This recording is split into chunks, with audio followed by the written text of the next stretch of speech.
Some wise guy that said the People's Republic of Massachusetts. Hello there, Cambridge. Welcome. Hi, how are you? I am well, thank you. Yeah, I used to hear your program all the time when I lived in Michigan. Yes, sir. And my older mother used to go to sleep to your program. Well, I'm delighted we could entertain both you and your mother. You don't listen anymore? I'm not sure if it's on over here. Yes, it is. It is. Yes, sir. Your Cambridge is up near what city? What Boston. Well, we're on in Boston. On business radio. I don't know the frequency. Okay. So we are there, live in Boston. I'll look for it. Okay, guy. My situation involves a car accident, and I wondered, the limitations of the insurance are $100,000 per person and $300,000 per accident. Per occurrence, right? Yes. Okay. A judge has assessed damages on a lawsuit. Hold on, which way are you? Are you the defendant or are you the plaintiff? I'm the plaintiff. Okay. Go ahead. Okay. He's assessed the damages at $450,000. For you as an individual. Right. Okay. Okay. I wondered if there's any way to collect beyond the $100,000 from the regular coverage. Do you have underinsured? Were you a pedestrian or what? I was a passenger. In his car? Yeah. Yes. Do you have your own car? I didn't at the time. Well, then the answer is no. The only way that you'd have a shot, and it's probably a slim shot, is if he could demonstrate, the other guy, that the insurance company gave him a lousy defense because they anticipated throwing the policy in. I don't follow you. Well, the insurance company probably knew at the outset that the $100,000 was going to go. That the award, you must have been pretty severely injured, I assume. Yeah. All right. So the insurance company takes a look at this and says, we're going to go over the limit. We know that. Now, they probably offered just what's called throw the policy into your attorney. Said, we'll give you $100,000, that's it. Did they not do that? Well, he's been talking to them, so... No. I'm talking about before the fact, before the trial, before anything. Did they not offer to make a settlement with you? No. They didn't? No.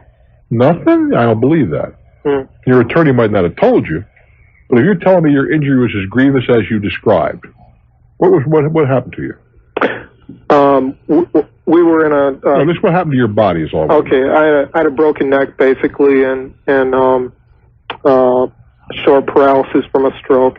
How old are you? I'm 40. How much do you earn? It was a small job. How much? You know, it was a small temporary job. Well, you see, part of damages are figured on your earning capacity. Uh-huh. How much did you earn?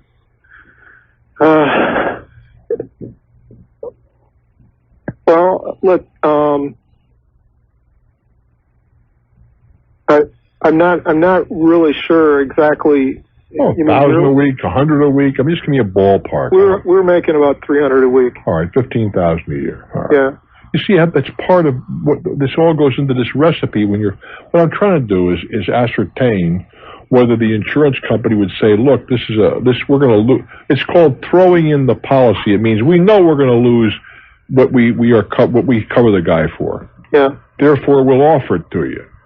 Now, the problem with that is that the insurance company, if you insist upon bringing an action, must give this guy a vigorous defense, even knowing full well that they're going to cough up the limits of the policy to begin with. They just can't get some kid 2 weeks out of law school and say, well, we gave him a lawyer, the hell with the defense, because we're on the hook anyway.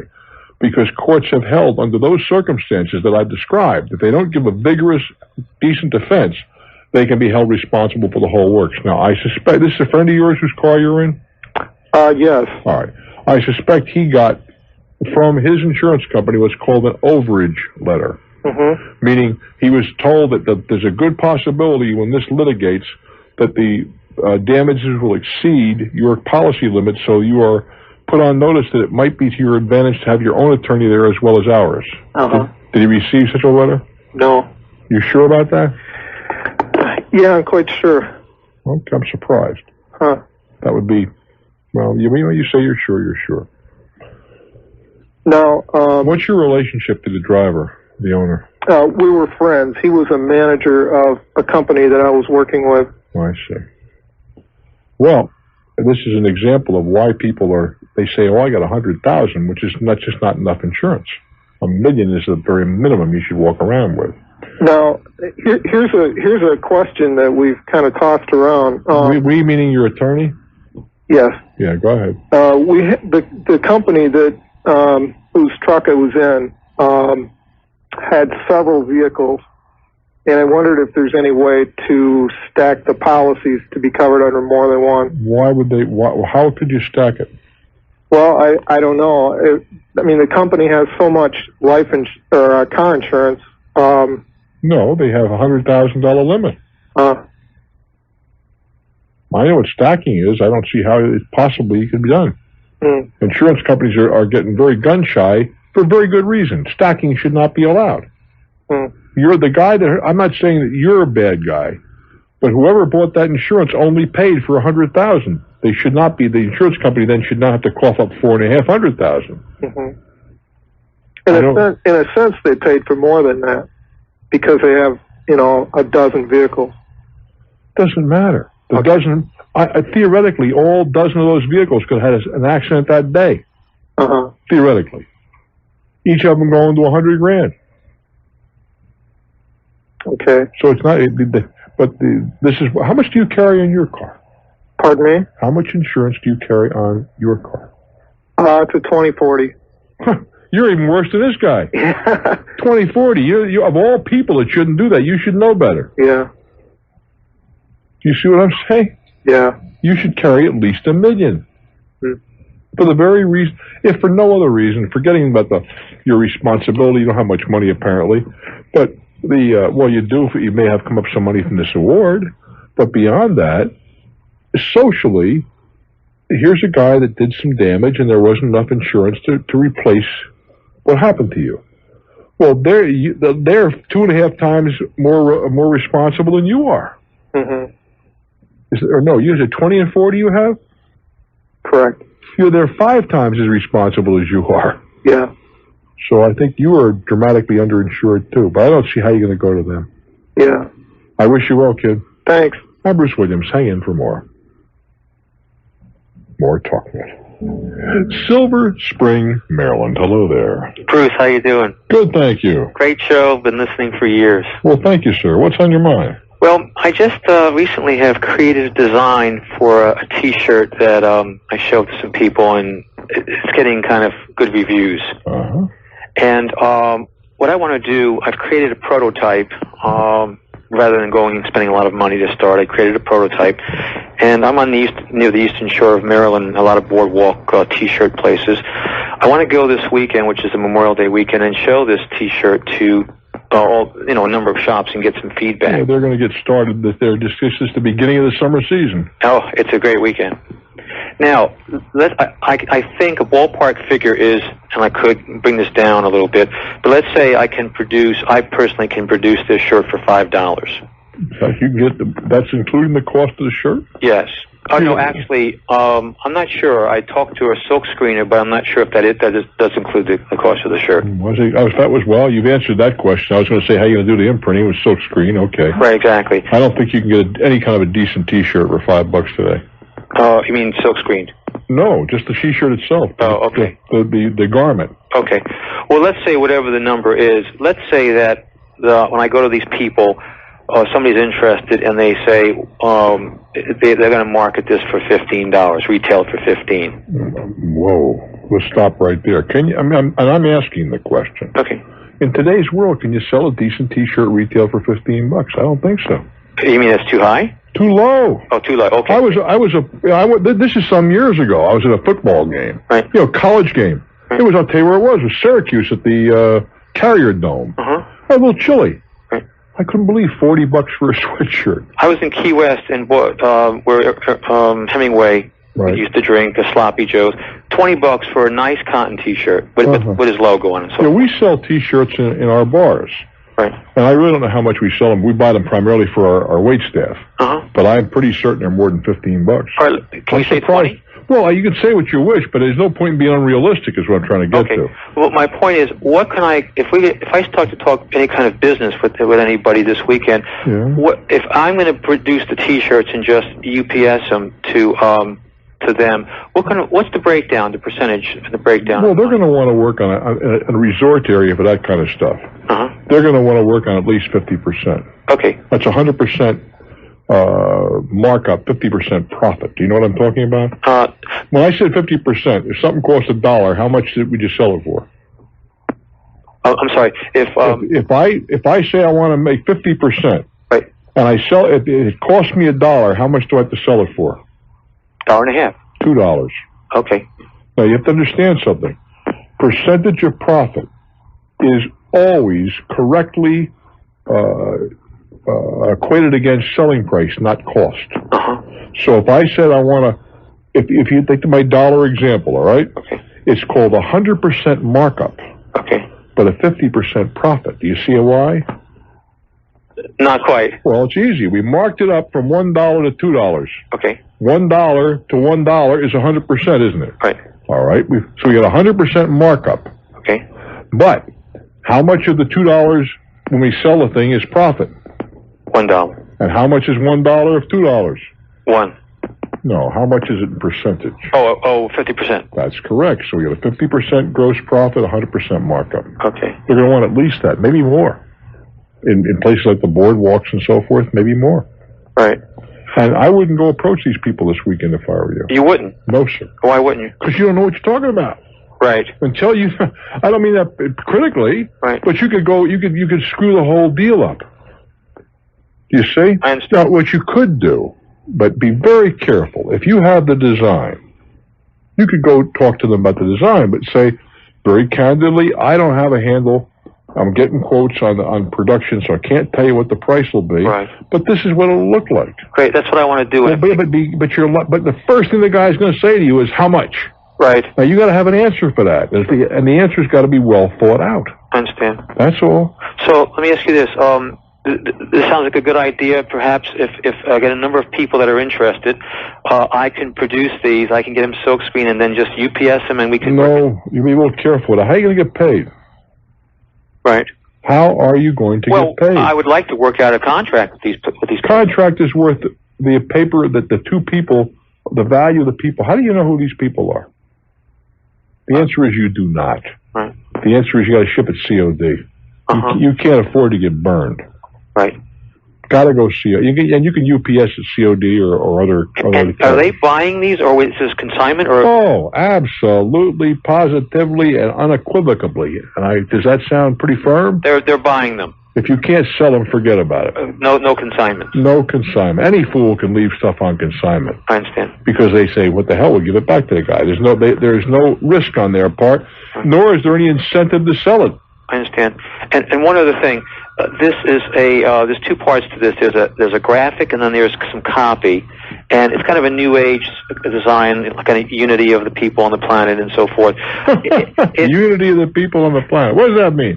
Well, it's something we need in this world. What do we need? We need for people to stop fighting and to start being more amicable towards each other. I suppose. But in any case, the line of copy could easily be changed to any language. So this shirt could go international. So I might be jumping ahead a little bit here. I think you are. Okay. So what would be the best? Just go what I'm doing right now. Just go with that line. Yeah, but just understand that you sound relatively young. How old are you? I'm 50.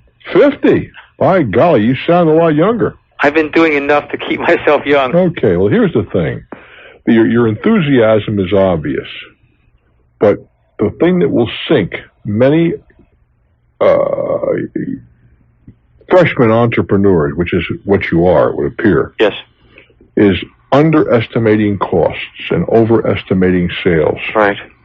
And it sounds to me like you better get a real good handle on your costs. And it's not just what it costs to buy the product.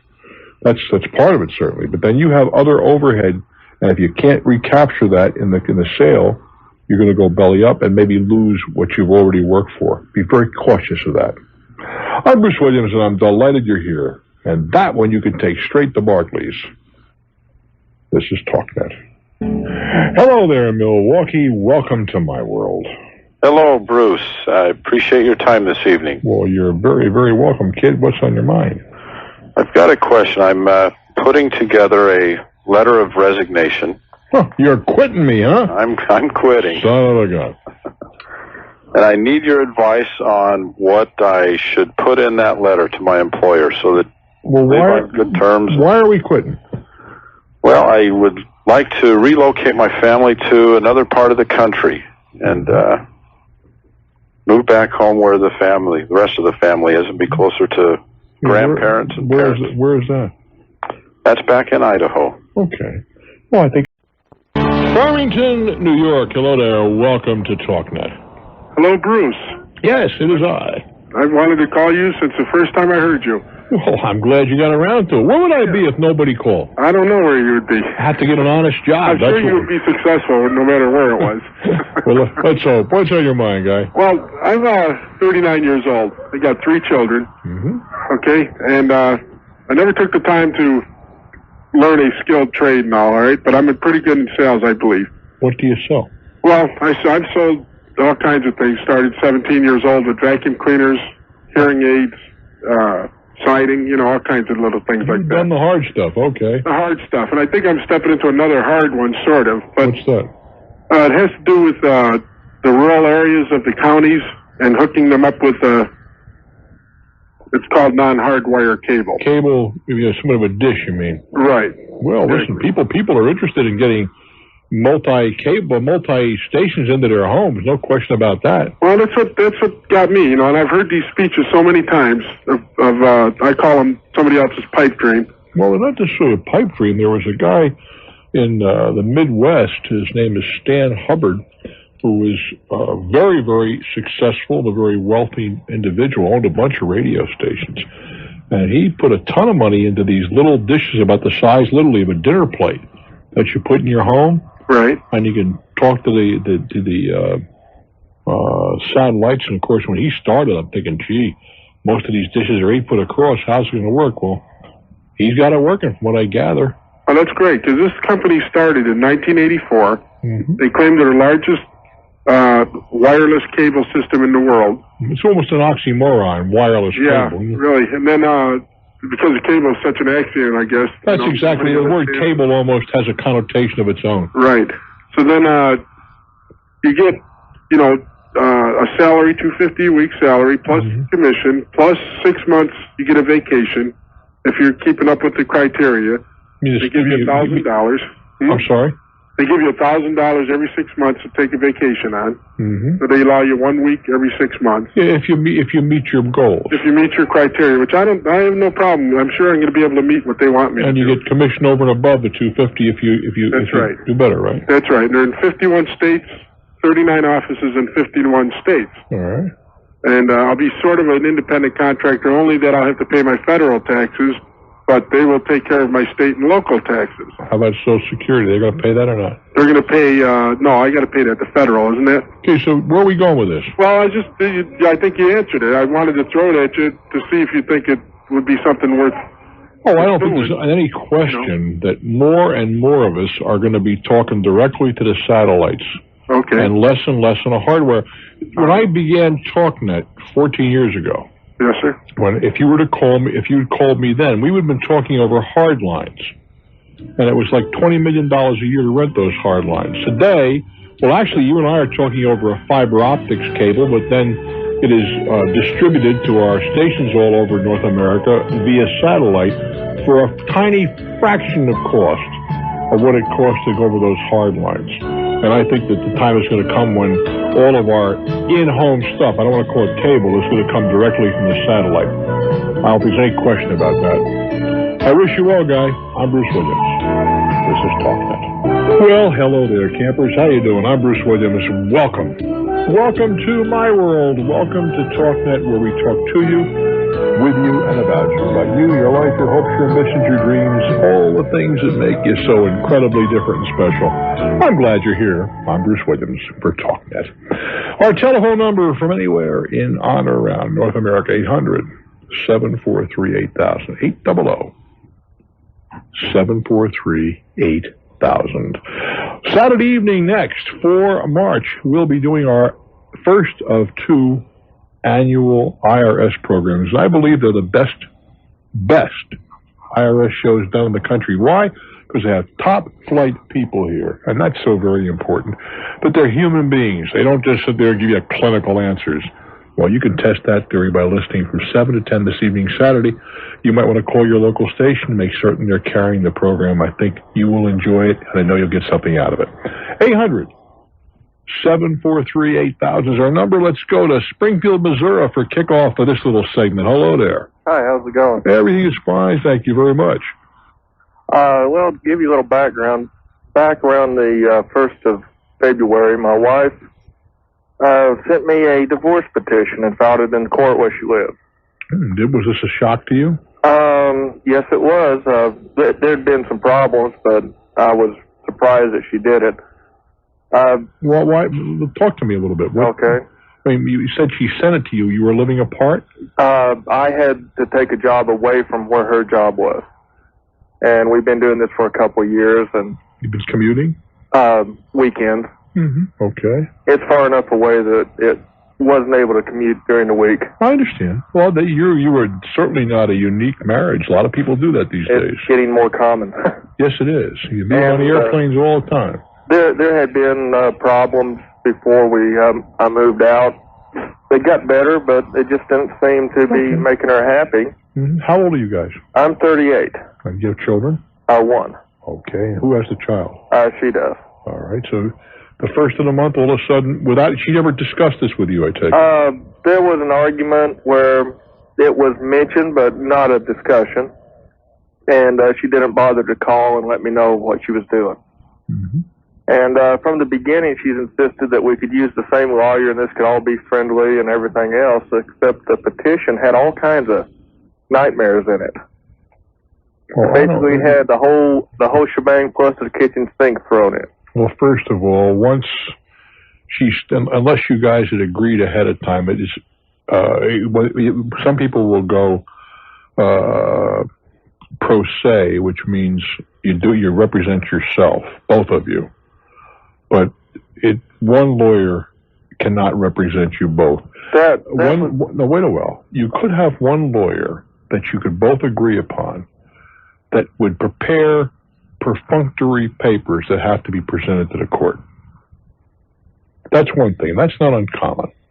And you'd both agree in writing that this person is not to give either of you advice beyond you have to file this document, you must file that document, you have to appear and swear to this and that other thing.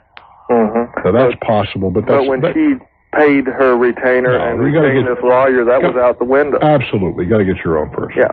And the thing that kind of gets me is that she's just getting more and more insistent that we should use the same lawyer. And well, I don't think the lawyer is going to permit that. I think the lawyer would. This lawyer has done it before. I do know that, but it's just not a good idea. Well, let's maybe it is, maybe it's not. Let's talk about this. Do we have any serious areas of disagreement? Child support, the amount. Well, let's talk about that. How much do you earn? $34,600. And what does she feel a reasonable amount of child support? What has she proposed? I guess that's okay. When she broke the news to me, she alluded that she thought she could get $1,100. $1,100 what? A month. No, I don't think so. She thinks that she should be getting, I'm sure, over $700. Well, $700 maybe, not $1,100. Okay. Well, in this state, they have a formula they use, and it's coming out about $5.5. Mm-hmm. Okay, I wasn't that far off, was I? No. And she is not good with money and basically atrocious with money. Mm-hmm. So I was very leery of using the same lawyer because, this is a major disagreement to start with. What else is there to be whacked up besides the child? That's about it. As far as I'm concerned, she can have all the stuff in the house. I'm not into possessions too much. Well, do you own the house? No, it's rented. All right. So there's just the personal possessions. Just personal possessions. All right. Let's go to the other portion of the ledger. Are there any outstanding obligations? You mean like credit cards? Like debt, yeah. Yeah, there's one with quite a bit on it. How much is quite a bit? 5. That's quite a bit. Yeah. You have no savings of any kind. No, for the last 2 years, I've let her have total access to my checking account. I've basically, threw the dice and played it all.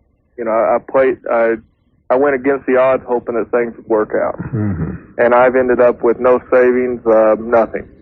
What are you going to do about the $5,000 obligation? I've been told that the odds are I probably get to pay it off. Well, no, that's not necessarily true. I want to know what are your thoughts on that matter? I'll propose that it's split in half. Well, you see, you realize that doesn't split it in half as far as a legal obligation. Yeah, I understand. The card has to be paid off or whatever. But do you understand that suppose the court says you each pay half? Mm-hmm. If she doesn't pay her half, if you have any assets or a job, they come after you. Do you realize that? Yeah, unless I can get her to assume the card with half of it on. That won't work? No, sir. The people who issue the credit card gave credit to 2 people, and they're not going to give up the rights to one of them. They wouldn't dare do it now. Well, they'd be foolish to do it. Even if half the money was paid off. They'd be foolish. No, there's no percentage for them. Mm-hmm. What I'm trying to get to, so far you haven't got any real serious disagreements. You're apart a little bit on the child support. Mm-hmm. And the obligation. Those are not insurmountable differences, it would seem to me. Well, I'll premise this a little bit. She initially insisted that she could not withdraw the petition. You can always withdraw a petition. I know. That's what I'm saying is she's not being trustworthy. Well, or she just might not be. Is she the brightest ship in the fleet? She's very bright. She knew exactly what her rights were. She knew exactly what she was saying. Okay. Well, in that case, you probably would be better off to be represented. I mean, just more money, that's all. Yeah, that's kind of what I was leaning at, but I kind of wanted another opinion. We've been married a while, and I've kind of got where I can kind of feel when there's something a little screwy and something she's dreaming up. Yeah, people. I'll give you another example of why I'm leery. Her work has a cafeteria plant. Yeah. And about a week ago, she came up with this idea that she had obligated too much to the cafeteria plant. And would I please sign the waiver that had came with the paper so that she could reopen it and redo it, but she did not want a divorce anymore. I don't know where this lady's coming from. That's what I'm saying. Where she's coming from is I think she desperately wants a divorce. Well, about a minute ago you said she did. She said now I don't want a divorce. Yeah, that's what she said. But that's not what she acts like. She wanted me to sign this waiver so that I would not have to appear in the court and they could go ahead and proceed with the documents. Have you had a chance to sit down with the lady and discuss this? I've attempted to. I don't think she's interested. To be honest, I think she's seeing someone else too that's 30 years older than she is. Mm-hmm. Well, that itself is not a crime. No, but it's a little bit... I guess for the guy that's 60, it's great. You too shall travel that way someday. Yes, I'm a little chauvinist along that line, but I'm not 60 yet. Does that bother you? What? That she's seen an older guy. It bothers me that she couldn't wait until everything was final and it was above board, especially with her having the child with her. Mm-hmm. That's what bothers me. That she leaves a child with a babysitter and goes to visit him. Was that before she decided that you were going to separate, or after?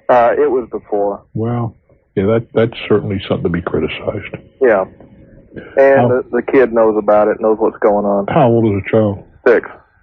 Well, yeah, they're old enough to know, I guess, what's going on. The kids are smart. In answer to your question, it would seem to me that you would probably be better represented by counsel. But but the big thing is here, you don't want to get this thing to be too acrimonious because that just costs money. And there just aren't enough issues here to justify that. If there was a lot of wealth, or if you said she was an unfit mother, but you haven't said that. No, it's pretty simple if it can just be worked out. Well, the reasonable person would sit down and discuss it. Yeah. But keep the other thing out of it because that's extraneous. I know it's under your fingernails, but it really isn't something that you're going to. I don't see any upside in discussing that. No, it doesn't help nowadays. Indeed. I wish you well, my friend. Okay, thanks a lot. I'm Bruce Williams. Hang in. This is Talknet. Kent City, Michigan. I had a tough time reading my notes here. What's on your mind? Hi, Bruce. Hi. Appreciate you taking my call, and I appreciate your advice. I sold some property on a land contract back in October, and the guy gave me $1,000 down and supposed to be $200 a month, and he made the first payment, and I haven't received a payment since. Well, what a surprise, huh? Yeah. Was this plain land? Yes, it was. Nothing, no improvements on it, huh? No. Well, a land contract is the easiest thing to foreclose upon. It's real simple. How do you go about doing it? I would suggest that you pick up your phone and you call your attorney. Okay. I don't mean that facetiously because you got to do it right. But it is not a difficult thing to do, and it is much quicker than a fee simple foreclosure. That's the advantage to the seller.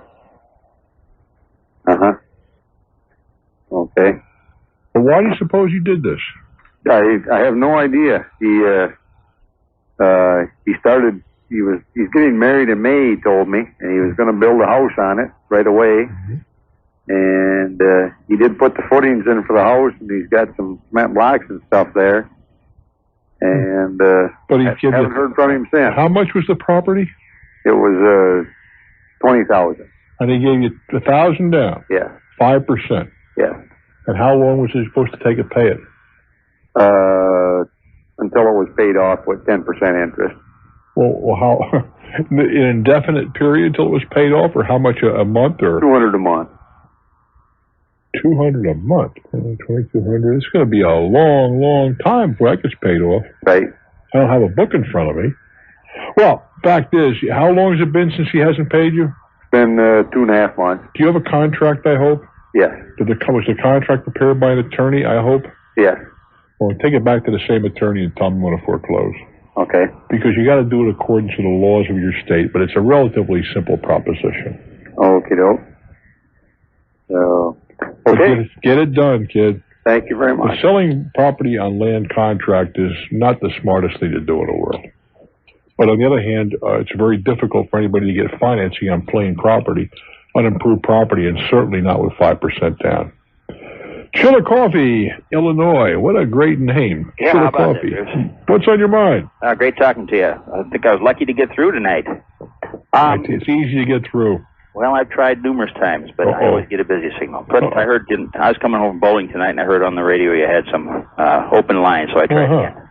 I got a question about taking a lump sum distribution. When you retire, I would be eligible for the 10-year averaging. How old are you? I'm 59, almost 60. Okay, so you're past the magic number, too. Right. 59.5. And so I was wondering whether you think it's wise to take the 10-year averaging when you get your lump sum distribution, or to just take, periodic withdrawals and pay the taxes as you go. Well, do you need the money? No. Well, I'd leave it in there. Uh-huh. I mean, let's face it, that money can still labor for you for another, under the current law, something like 11 years. Yeah, well, that's true. Of course, I could reinvest it too, I suppose, if I. Yeah, but the thing is, you can invest it inside your self-directed IRA, tax sheltered. That's true. Plus, you can invest dollars that you would have had to send to Washington. Well, that's always a pain to do that. That's but let's just take it's a pain to send money to Washington. Yeah, but beyond that, putting that aside, no one likes to do that. But let's just take a $1 bill. If that dollar stays inside this tax shelter for another 10 years, a dollar that you wouldn't have sent, the dollar you ordinarily would have sent to Washington, right? It'll easily double in the 10 years, right? Yeah, 7%, yeah, sure. Okay, well, 7% it would take, wouldn't take 10 years, it would take a little less than 8 years. The double. Oh, I thought you divided to 72. Oh, well, yeah, you do. Let's do it again. 7 into 72 would be... Oh, I'm sorry. You're absolutely right. Yep. If the rule of 72 is, I was thinking you'd do a little better than 7 points. Yeah, well, you might, yeah. But either way, whatever it earns is money that you would be throwing away by taking it out now. Mm-hmm. Because most of the things that you would invest it in, you could do inside the IRA. I see what you're saying. Is that not true? Yeah, I think so. I guess there are a few things you can't do inside I don't know I don't know what the rate is when you 10-year average versus, say, the 28% bracket you'd be in when you... How do you know it'll be 28%? How do you know that? It'll be right on the verge, 28, when now. Tax laws, I guess. But yeah, how do you know 10 years from now what it'll be? It's true, you don't know. Might be 50%, who knows? Well, with those suckers down there, maybe 50 look good, maybe looking good. But the point is, if you have the opportunity, right, to keep it into the tax-sheltered situation, I cannot imagine a good reason to take it out. I see. Okay. Well, I appreciate the thoughts. I mean, again, there may be some reasons that I'm overlooking, and by all means, talk to some professionals, but not professionals who are trying to get you to invest your money into areas that you would not be able to use, would not be appropriate to the IRA. Well, it's kind of like I said, I don't know what the rate is on a 10-year average. I wouldn't care. If I could not pay the taxes for another 10 years, which is what's available to you, I wouldn't pay the taxes. I still have to make periodic withdrawals, though, don't I? Not until 70 and a half. Oh, I see. That's what I'm trying to say. You could leave it in there, in your case, for something on 11 and a half, 12 years. Under the current law. Well, yeah, I guess you have to always operate under the current law, but sometimes you got that right. Hey, what did they do when you do that? What did the suckers do last year? they passed it retroactively. Right. Retroactively. What kind of nonsense is that? That should be unconstitutional. Absolutely should be. It really should be. I mean, that's no joke. The fact that people were proceeding under one notion that the law was going to do whatever it was going to do, and then for the past, it's the current administration with the past Congress, to say, okay, well, the rules changed, and not only did they change, but we're going to change them back, in that case, for about 3.5 months, 4 months, something like that. Well, that's absurd. Yeah. I don't think there's any precedent for that. There's nothing we can do about it. Well, no, that's what I talk about this program, you see, though. Unlike a lot of great talk shows, they talk about stuff which you can't change. I mean, it's great to rant and rave and carry on and hold your breath and turn purple and stamp your feet and call all these guys bad names and all of the stuff we're going to do and carry signs. But around here, we talk about things like you just discussed. Should I take the money out or shouldn't I? Or should I kick the hell out of my neighbor next door? Those are things that are that in our regular life, however pedestrian, that all of us have to deal with. I do wish you well, my friend. Thank you for your call. I'm Bruce Williams. This is Talknet. All righty, before I go to Salem, Oregon, let me remind you we're going to have a blast doing our first of two, I say annual, but it's really first of two annual Internal Revenue shows this Saturday evening from 7 to 10 Eastern Time. I really believe that it's the best place in the world for you to get good information at absolutely no cost from the IRS. Two great people will be here, David Stell and Etoile Beller. Etoile. I've been working with this lady for years, and I still can't pronounce her name, Etoile Beller. But these guys are really good at what they do. They answer your questions intelligently and in English yet. How about that? 800-743-8000 is our number, 800-743-8000. Go ahead, your turn. Hello? Hello there. Bruce? You betcha. How are you today? I am just fine, thank you. Great. Sam? Rangeley, Colorado. Hello there. Hello, Bruce. Hey, I have a hole in my pocket, and I was hoping you can offer me some options. I got a couple in my pocket. You called me in the right day, man. I bought a house. I got a bunch of holes in mine right now. Is that right? Sign of the times. Yeah. I bought a house in 1985 for $51,000. Yeah. And after I lived in the house a couple of years, and then I got a new job, and I had to transfer to Colorado. Where's the house? Not a transfer, but it's in Casper, Wyoming. Okay. Not exactly a red hot spot to have real estate right now. No, it wasn't. I mean, it's a boom bust town as it is, and I thought the prices had bottomed out. Mm-hmm. But then another company moved 150 families out. Huh. So I left quite a few houses. Sure. In 1985, I moved to Colorado, and I'm renting the house for $200 less than what the payment is. Yeah. So far, we're holding hands. Pardon? I'm doing the same thing. Go ahead. I bought it at 51. It's now worth 42.5. Mm-hmm. Do I have any options open to me besides, Take the hit. letting it go back and having to pay No, wait a minute. Just letting it go back. It ain't going back because it never was there. Okay. In other words, you're going to have to sell it. There's this business of all this voluntary foreclosure you're talking about. Yeah. So, wait, that's a very bad thing to do because that's going to screw up your credit for a long, long time. I see. Sell it. Sell it?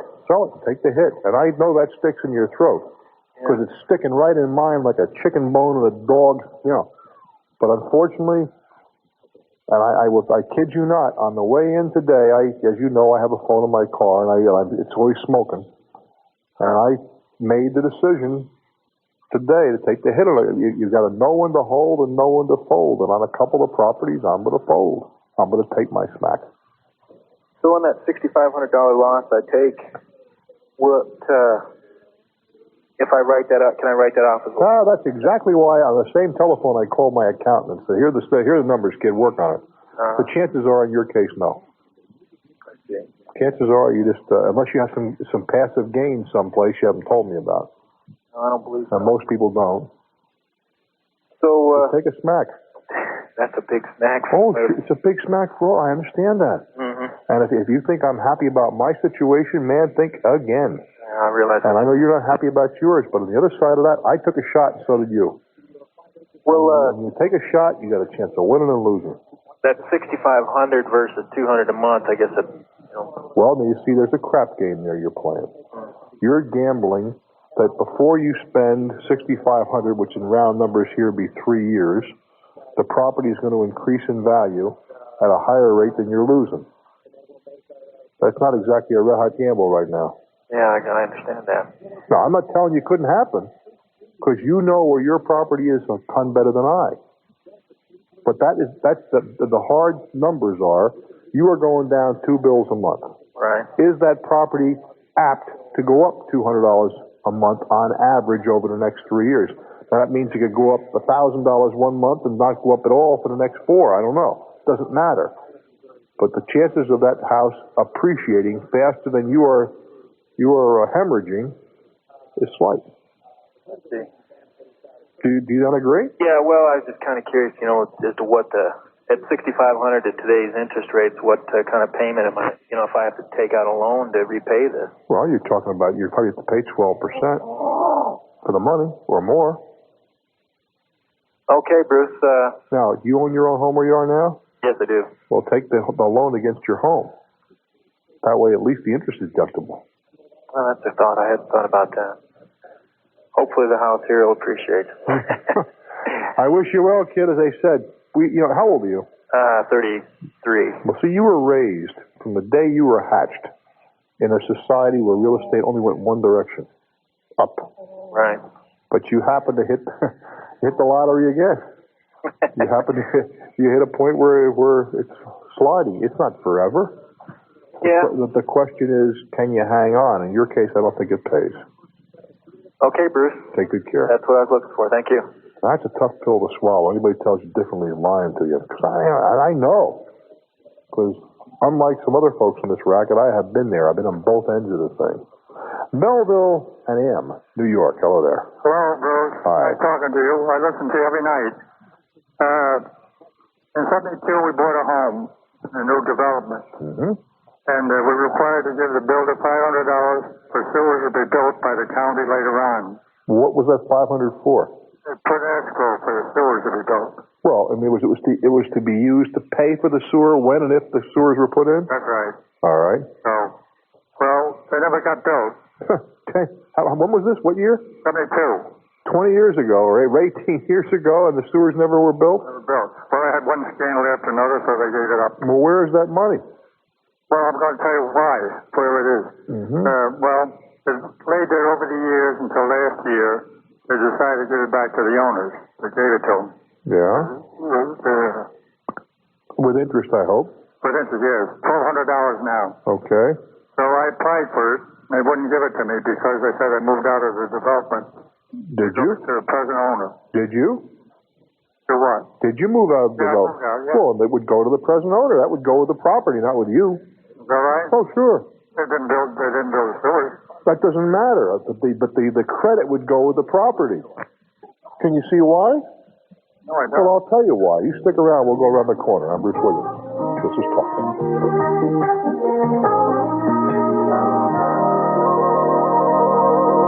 $1,000 sweepstakes number at 750. I'm chatting with a gentleman in Melville, New York. When he bought his house 18 years ago, he was required to put up some money for escrow against the construction of some sewers at some future date. Well, the sewers never became a reality, and the money was refunded. So far, so good, you'd be entitled to a refund, except, when did you sell the house? 79. All right. During the period of time, suppose the sewers were built from 79 to 85, we'll say. Then that $500 would have to be there, right? Yeah. To pay for the sewers. Therefore, that $500 was credited against the property, the owner of record. That ain't you. Mm-hmm. It goes back to the guy who owns the house now. That's who they gave it to, right? Yeah. So that's who's supposed to get it. I thought I couldn't see because I was the one getting the money. That's true, but you sold the house. Yeah. And you sold the rights, privileges, and all that jazz that went along with the house. That's what it is, huh? Now, you could have asked for an extra $500 when you sold it, saying it's on escrow, and, you know. Never thought of it that time. Well, that's the way life is. Yeah. No, I don't think. The cards. You getting those cards? I'm sorry? You getting those cards? That's the people send it. Oh, yeah, we got, well, we are not asking. How much you got right? Well, between 75 and 100,000. Oh, boy. We were the nobody card you're speaking of. Yeah. And we were very, very pleased that people were so gracious and to help us out. I can't tell you how well that went. Good. Thank you so very much, my friend. You. Hang in there. I'm Bruce Williams. This is Talknet. Bend, Oregon. It's your turn. Hello there. Hi, Bruce. Hi. I just recently found out about something that bothers me, and I'm hoping to get some ideas from you as to what to do about it. What's on your mind? Well, I've been in horses all my life. What do you mean by that? Well, either own them or training or teaching. Sure. And I knew that horses that go to what would be called cheap sales or livestock sales are usually the old decrepit ones that what I understood went for dog food. And I can deal with that. They need to go somewhere. But what I didn't know is that now a lot of horses are being sold for human consumption in Europe. Oh, horse meat in France has been a delicacy and consumed certainly for more years than I've been bopping around this planet. And I recall 20 years ago or thereabouts, I repeat the details. We had a meat shortage in this country, and they opened stores that sold nothing but horse meat. What's wrong with that? Well, that part of it is okay, too. What bothers me is that they're also killing healthy, gentle horses that could be... Well, I hope they're healthy if you're going to feed people. Pardon me? I would hope that they were healthy if you're going to feed people. Well, you should see what some of them look like going for the sales. I wouldn't want to eat them even if I did eat horses. Well, that's another matter, you right. see. But anyway, what bothers me is that people bring these horses to the sales, and they are not informed in any way that their horse is probably going to be killed. Well, and it seems that they should at least be informed and have the option to buy their horse back or to be informed that that's what's happening to them. They have no idea. I have a tough time agreeing with you. I understand your compassion. You know, I'm sitting here as we speak with a dog in my lap, Mickey the Mutt, right? Okay. Here, a few weeks ago, I was in China. You know, mainland China? Right. They were selling puppies for dinner. Right. That's if you that was that's their culture. People eat dogs. I'm not saying some puppies take them home for dinner. I mean take them home to put them in a pot. Okay, but if you were to take your dog, say, to a sale, I'm just going to say it as a sale, to go to another home, and you were not told that your dog would probably be Well, first of all, that's a presumption that it's going to another home. Unless you ask specifically, it's a presumption. Right, and my problem is that most people, I don't think, are aware that but then they're presuming, aren't they? Yeah. Where there was something was not implied, and they presumed. But it wasn't implied that they're being slaughtered. Well, why should it be? I mean, seriously, we're talking. I mean, I love animals as you do. I'm not really a horse person, but I know my kids have 2 horses. So, the horses in the family, if that helps, right? Right. But the point is that when they are sold for whatever legal use exists. Nobody says that this is going to be loved and cherished. All they say is, you're taking money for a chattel. There are people that raise calves and maintain them as pets, and other people who eat hamburger. Right. I just feel that the people that bring the horses to the sale should be made aware that that's a possibility. Well, if you want to stand out and hand some pamphlets out or whatever, or put an ad in the paper, I don't know if anybody can stop you. Well, the pamphlets maybe yes. Certainly put an ad in the paper if you're willing to put your money where your heart is. You don't think they're entitled to know that? No, ma'am, I certainly don't. Through the sale? Not as long as it's a legal activity. I really don't. I understand where you're coming from, but I don't think there's any responsibility on the part of that auctioneer to say, well, first of all, how does he know which horse is going where, and tell us the person who buys it? Could you put your horse into a sale legitimately, practically, and say, well, if a canner bids, then his bid is invalid, or I'll raise only his bid, and then how do you pick it from the next level? Okay, I buy it for, I want to ride the horse, but 2 weeks from now the sucker kicks me in the head, I'm taking back to the auction. Should there be some kind of a covenant on that horse that he never gets eaten or never gets slaughtered? Well, no, just that people that want to have them go through the sale, and it doesn't matter, that's fine. But the people that don't know, like I was at a sale and the people they brought a little girl in on the horse, and other people slide off the rump of the horse and pick up the feet. They're showing everybody how gentle this horse is, expecting the horse to go home with somebody. Well, wait a minute. And the killers are saying, pull the saddle, let's see how much meat's on this horse. But that's not their right. If they want it to go home with somebody, take it home with themselves. Or put it out for adoption. Don't sell it. Give it away to somebody. See, if you give it away, I think you have a right to impose that condition. But they didn't say don't pay us, did they? No. I think that's part of it. I think you're going to have to live with it. I see what you're saying, and I understand your compassion, and that's to be commended. But we're still talking about just another animal. Yeah, I just feel like the people have a right to know that. Well, you're certainly entitled to your feeling. I don't share it. I get the same. You hear people. Do you eat bread? Yes. Sure. So do I. Do you have cereal? Yes. Okay. And you don't think a thing about it, do you? No.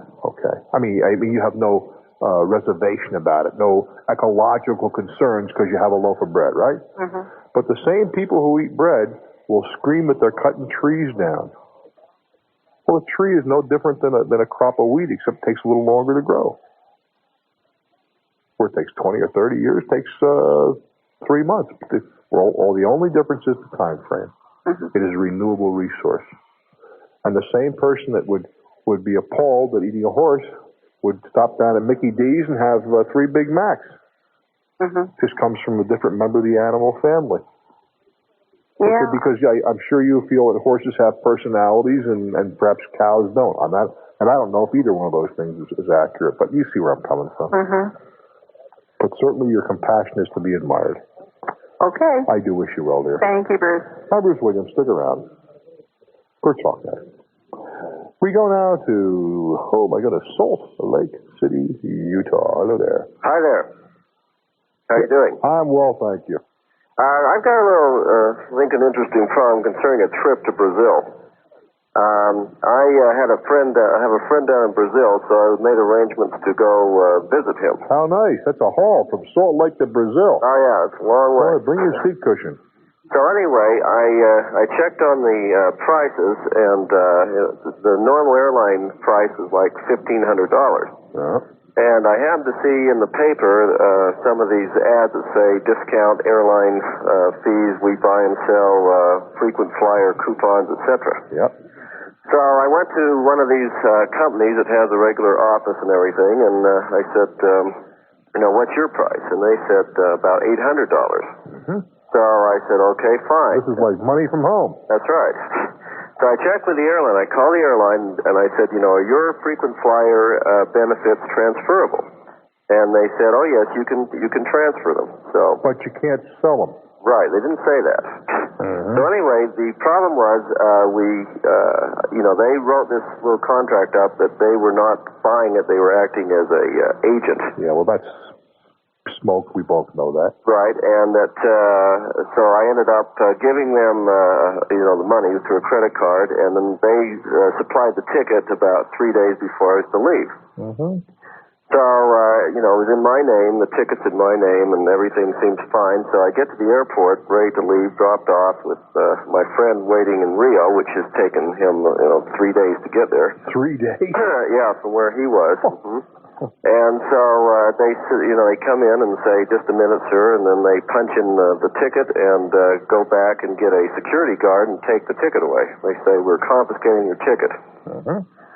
And so I said, you said, why? Why? And they said, "Well, according to our computer, it's not a valid ticket." And you said, why? Why, I said. And they said, "We don't know. It's just that's what it says. We have no reason to know. It's just we're not going to honor your ticket. Would you like to buy a new ticket at this point?" And so I'm stuck there with basically at the airport with my friend in Brazil, and so I say, "Okay, I'll do it." I have like 14 minutes to catch the plane. I give them a credit card. It doesn't clear because I've already spent too much on that one. He says, "Okay, you got 6 more minutes for the plane. It's the only connection for the day." I try another one, and it goes through. He hands me the ticket. I run on the plane. How much was the ticket? That was $1,450. Mm-hmm. So, I stop the credit card on the broker, or on the original one, and I find out that I've used a check debit card on the airline one, which I thought was a credit card. It looked like one, but you don't know the difference between a debit card and a credit card? I've never used that one. I mean, I never had to use that card before. So they got their money right away? Sorry, they got it. And so anyway, I know that this broker, or whatever you want to call them, they are no doubt liable, but I'm also wondering about the airline. Well, the airline in all likelihood is on perfectly solid ground. Well, let me just tell you my theory here. Well, hold on. Let me ask you this. Okay. Because you were smart by calling the airline. Because some airlines, they say, "Look, you earned them, do what you want with them." Mm-hmm. Other airlines say, "Absolutely no way. Family only, and you can't sell them." Mm-hmm. And others are someplace in the middle. Now, apparently, the airline that you were going to use said, yes, they can be transferred, but no, they can't be sold. Is that not the case? No, they said yes, they can be transferred. You don't have it doesn't have to be your ticket. You can anyone else can use it. But did you ask if they could be sold? No. And they probably have a prohibition on selling them. Probably. It seems like most of them do. I think they all do. No, I don't think so. Not all. Yeah. In fact, I'm quite certain not all, but that's not the issue here. The issue is your particular airline. Yeah, but my question is, aside from the liability on the broker, the airline undoubtedly had my name 3 days before I was going to be there. Yeah. And they basically didn't notify me at all. Nope. They wait till I'm right there at the ticket counter. You got it. And basically, it's like a gun at your head. Absolutely. I'd do the same thing if I were on an airline, if that was in my rules. You know why? Why? Because you're going to talk about this to 50 friends. Mm-hmm. And 50 guys then will not go out and deal with these brokers. And that's what they're trying to do, put those guys out of business. Yeah, but why don't they try to, it seems like they could actually put them out of business. How? They're doing their damnedest. I mean, I'm not going to tell you they're right. Don't misunderstand me. Yeah. It seems to me, on the one hand, and I got a ton of miles. I mean, I got these things come out of my seriously, literally out of my ears. Because I fly so much. It just seems to me if they want to give you these benefits, you should be able to do what you want with them.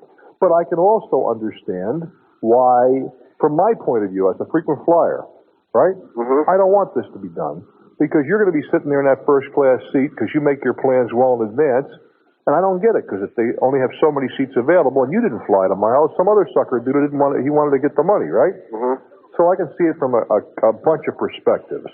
But if I were in their socks, I would make it as uncomfortable as possible for the guy that bought the ticket. Because then he is going to go out screaming like a bear with his nose in the trap. And the next guy, well, I'd like to do it, but gee, suppose it happens to me. Mm-hmm. You see? Mm-hmm. Wouldn't you do it that way to get the most publicity?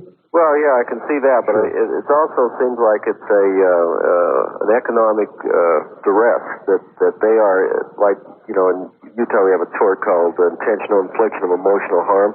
They know they're going to put you in that situation. Yeah, but you're supposed to know that you're doing something improper. No, not actually, because you talk to the people there, and they say, "It isn't your fault." You're not expected to know what the contracts are. It's the frequent flyer who is the one who has erred here. Well, maybe you go after him. And of course they take, the airlines come out very nicely because you have to buy a full fare ticket and then they confiscate anything frequent flyer has. Well, sometimes they do, sometimes they don't. Yeah. Sometimes they cancel the guy out, sometimes they penalize him, knock him out of the program. The frequent flyer thing is clearly a success. Let's start with that. Mm-hmm. I mean, I'm the living, breathing example of that. I am going to be on an airplane tomorrow. And I'm taking two of those who can do it. Same thing is true with anything in the house, whether it's aluminum storm windows and screens, alarm systems. You mentioned pest control, all this sort of thing can be difficult. The more difficult the sale, the more rewarding the sale. I mean, if you go out there and you're going to sell something that somebody has to have every day and they got to buy it someplace, you're largely not a salesman, you're an order taker. And you're going to get paid a relatively modest amount of money because almost anybody can do it. Would you agree to that? Yeah. But not everybody can sell life insurance. That requires a lot of skill. Life insurance is seldom purchased. It is sold. Automobile insurance today is more often than not purchased rather than sold because everyone recognizes you must have automobile insurance. People are not conditioned to the fact that they must have life insurance. Ergo, the life insurance is sold, the automobile insurance is ordered. Yeah, good, very good point. And then, of course, you want to think about, and very, very fundamentally, are you, and this we're talking just about you now, more comfortable selling a tangible item, such as you have been doing, something you can kick and thump and taste and chew on, real estate, or an intangible? Well, the example we used a moment ago was real estate, was insurance, but it could be stocks and bonds, a whole bunch of intangible items that you can't see, touch, feel, and thump. You have to draw word pictures, you see? And it takes a different kind of person some people can sell both. But ordinarily, most of us are better at one or the other. There's no right or wrong. It's what works for you. Good luck, kid. I'm Bruce Wiggins. This is Talknet.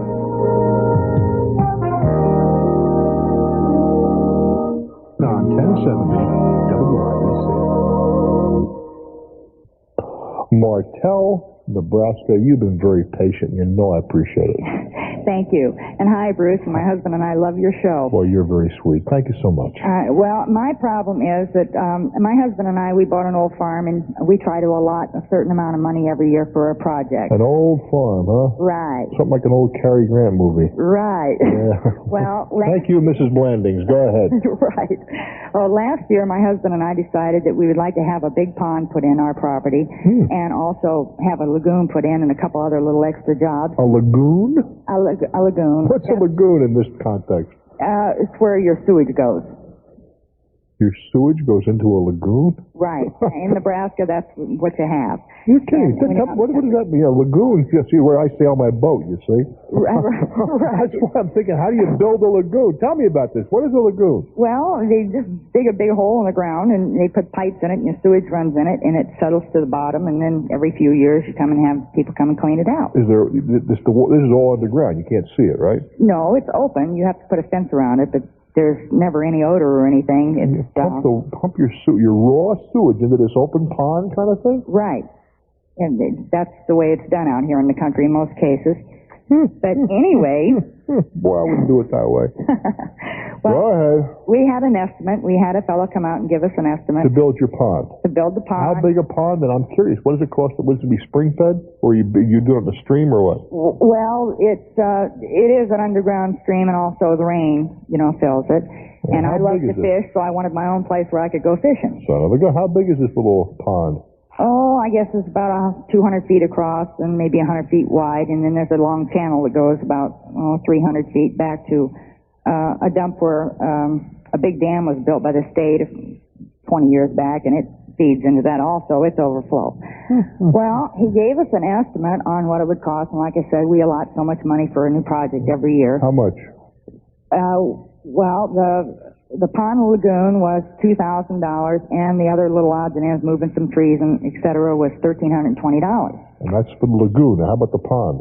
that $2,000 was the pond and the lagoon together. You're going to fish in the place you put the sewage? Oh, no, they're in separate places, but that was the jobs combined. You're blowing my mind here. Go ahead. All right.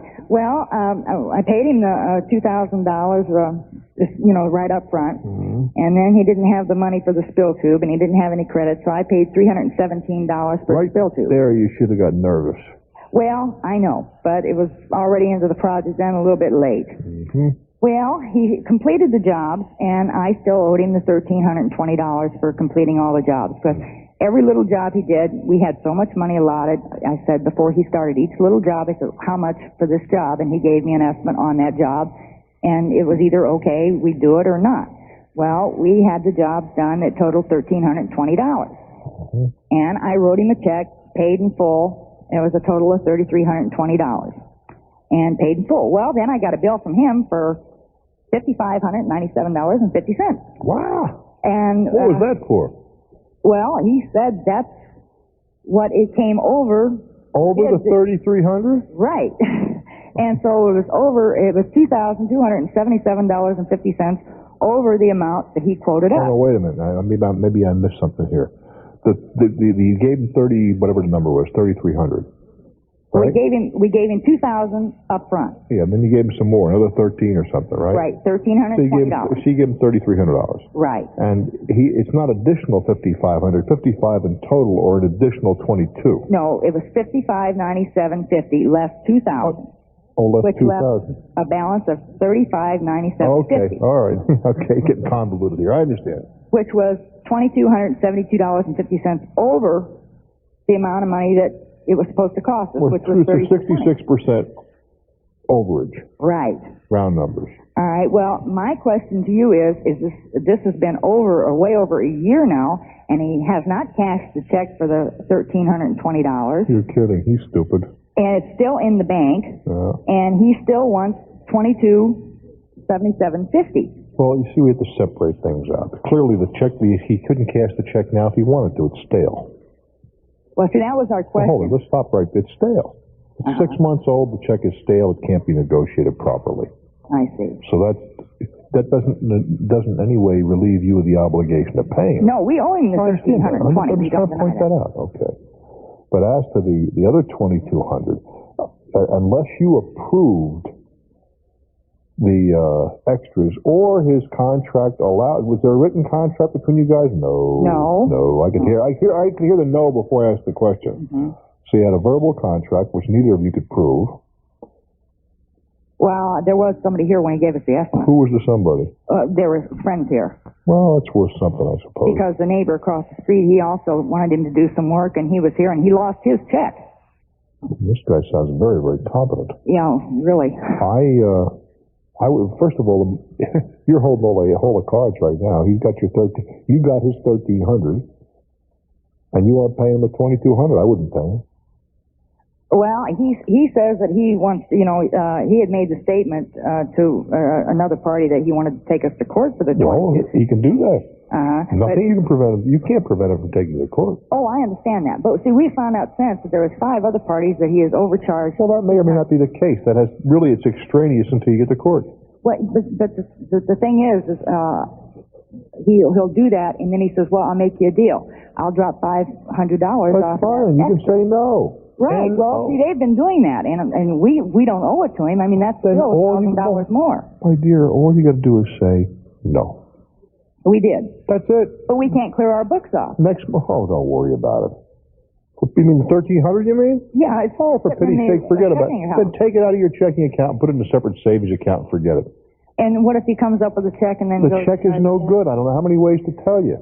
Yeah, but around here in a small town, they don't always look at the Well, you just go down and tell the bank. Or if you really feel that worried about it, put a stop order on it. I see. But then... But isn't it a question of telling the bank? The teller is supposed to look at the check. And say, whoopsie, a stale check. I don't know. I'm one of these people. I'm really, I don't like to do anything that I think might get me in trouble with the law. It's not going to get in trouble with anybody. Well, if you stop payment on a check. No, ma'am. Not in this case. It's a year old. I mean, what can I tell you? Oh, okay. A check when it's 6 months old. customarily is called stale. That's the technical term, stale, just like your bread gets stale, right? Right. The bank is not supposed to honor it after 6 months. I see. Now, So if they do, the onus is on the bank, technically. But if you really want to cover yourself, spend $10 and go down and put a stop order. They're liable to tell you don't have to stop a year-old check. And if they do, I don't think they ought to charge you for it, because they have the obligation to pick it up, the fact that it's stale status. Well, he hasn't even You're not listening contacted us to over me. here. You're not listening to me, honey. Yes, I am. Forget about what he's doing. It's not an issue just now. If you're concerned about you want to clear your books for reasons that escape me, what the heck? This way you're escaping a whole lot of bank charges by having that high balance, aren't you? Well, yeah, but I just don't like it. What's wrong with that? You don't owe him anything. Well, I owe him $13.20 and he won't cash No, the you're check. not in anything. Oh, please. Well, here's what you do. You want to make this. Do you get interest on your checking account? No. Well, you ought to take it out of there anyway. Do you get credit for it against checks drawn and that kind of stuff? No. Nothing? No. Do you pay for your checks? Yes. Well, you have the wrong checking account too. Well, when you're a small town, you take what's available. There's more than one bank, isn't there? No. Just one? Right here. In the whole, wait a minute. Is there any reason why you can't bank in a bank a few miles away? Oh, I guess it's sort of a neighborhood thing. Well, that's up to you. But the point being, if you're really concerned, right? Mm-hmm. Just deduct $1,300 from your bank account. Forget it's there. Okay. As far as you're concerned, it ain't there anymore. If it were me, and it's not drawing interest, I'd take it out, put it in a separate account. Well, that's what we wanted to do. Just do it. Afraid to. Why? Well, in case he'd turn up with the check and then... We've gone round and round. Put a stop order on it. You shouldn't have to. It's stale. Okay. When he demands it, you give it to him again.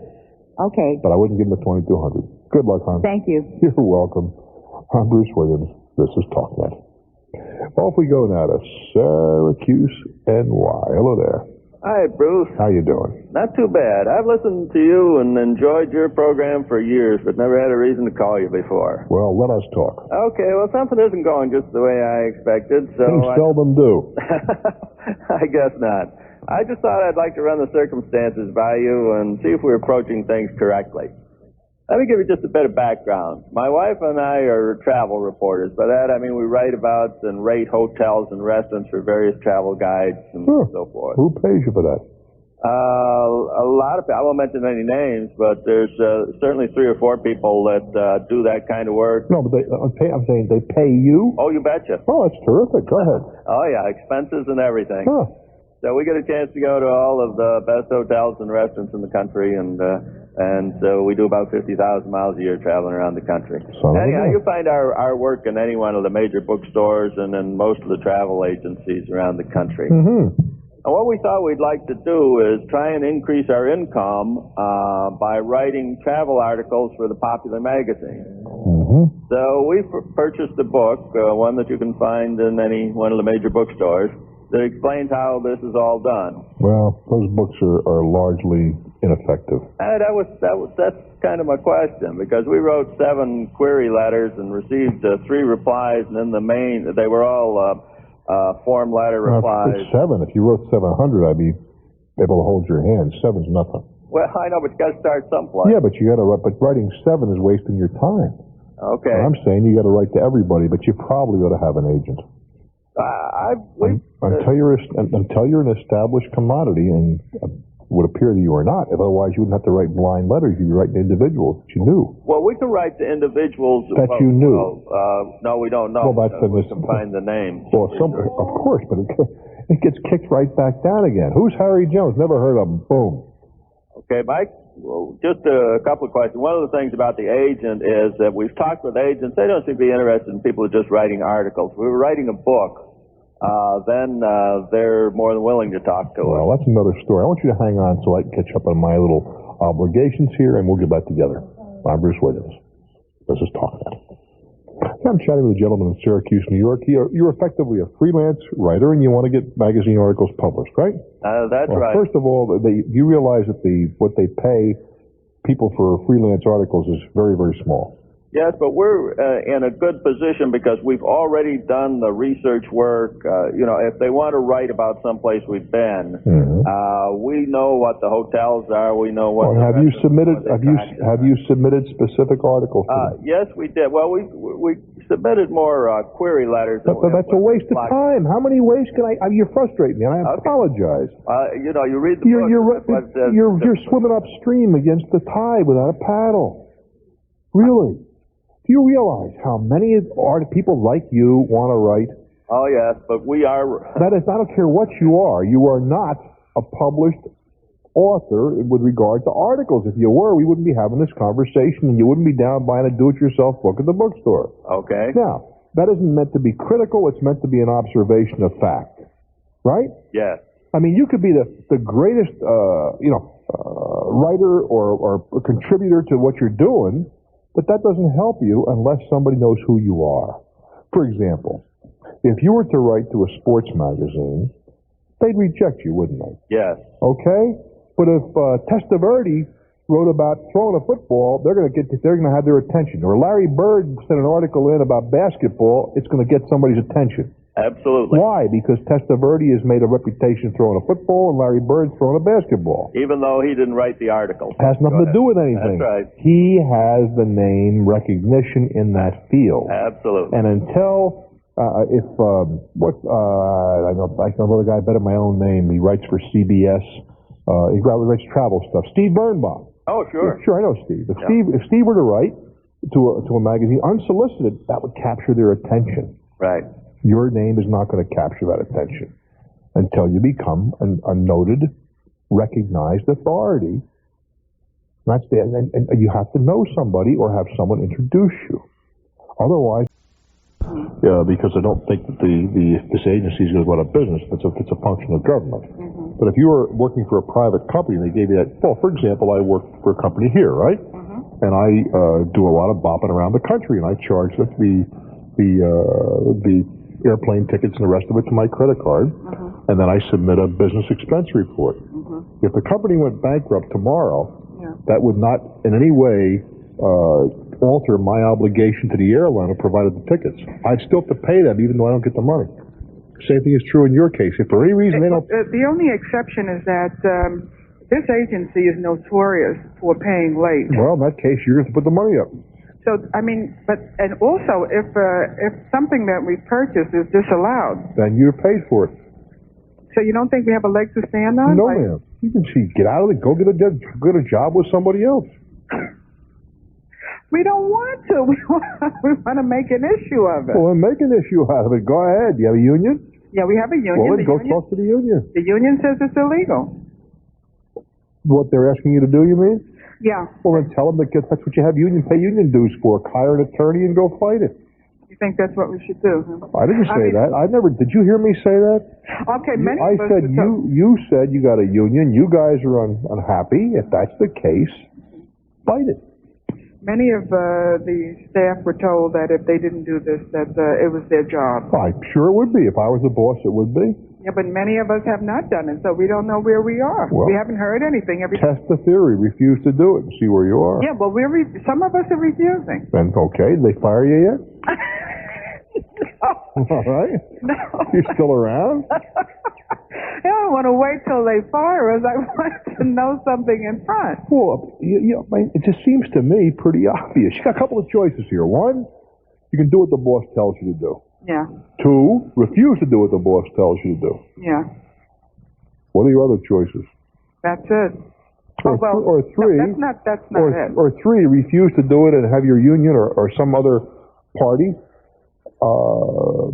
go to some court and ask the court to restrain them from requiring you to do this. Yeah. That's the only other choice. Well, do you see any other alternatives? No, I don't. Just those three. I mean, you see, candidly, I don't see what the big problem is as long as you use good judgment and the guidelines are pretty clear as to what the monies can be spent for. The problem that we're having is that when the money is spent and the agency doesn't pay for it on time, our credit rating will get bad. No, you got to make the payments. No, we don't feel that we should do this. Nobody asked you what you felt you should do. Do you think? Let me give you an example. Sir, you don't like what I'm telling you. That's all right. We can still be friends, can we not? Sure, Bruce. Hey, I just filled out. I'm going to hold you over because I don't want to get too close to the bottom here. You stick around. I'm Bruce Williams. This is Talknet. I'm chatting with an uptight lady in Mount Vernon, New York. She works for a governmental agency. We work for a state agency of some kind. Yeah. So we always talk about government. That's not a problem. We don't talk about private companies, but government is government, and they take their shot. And I started to tell you that I just filled out a business expense report here 15 minutes ago, Sheila, 20 minutes ago.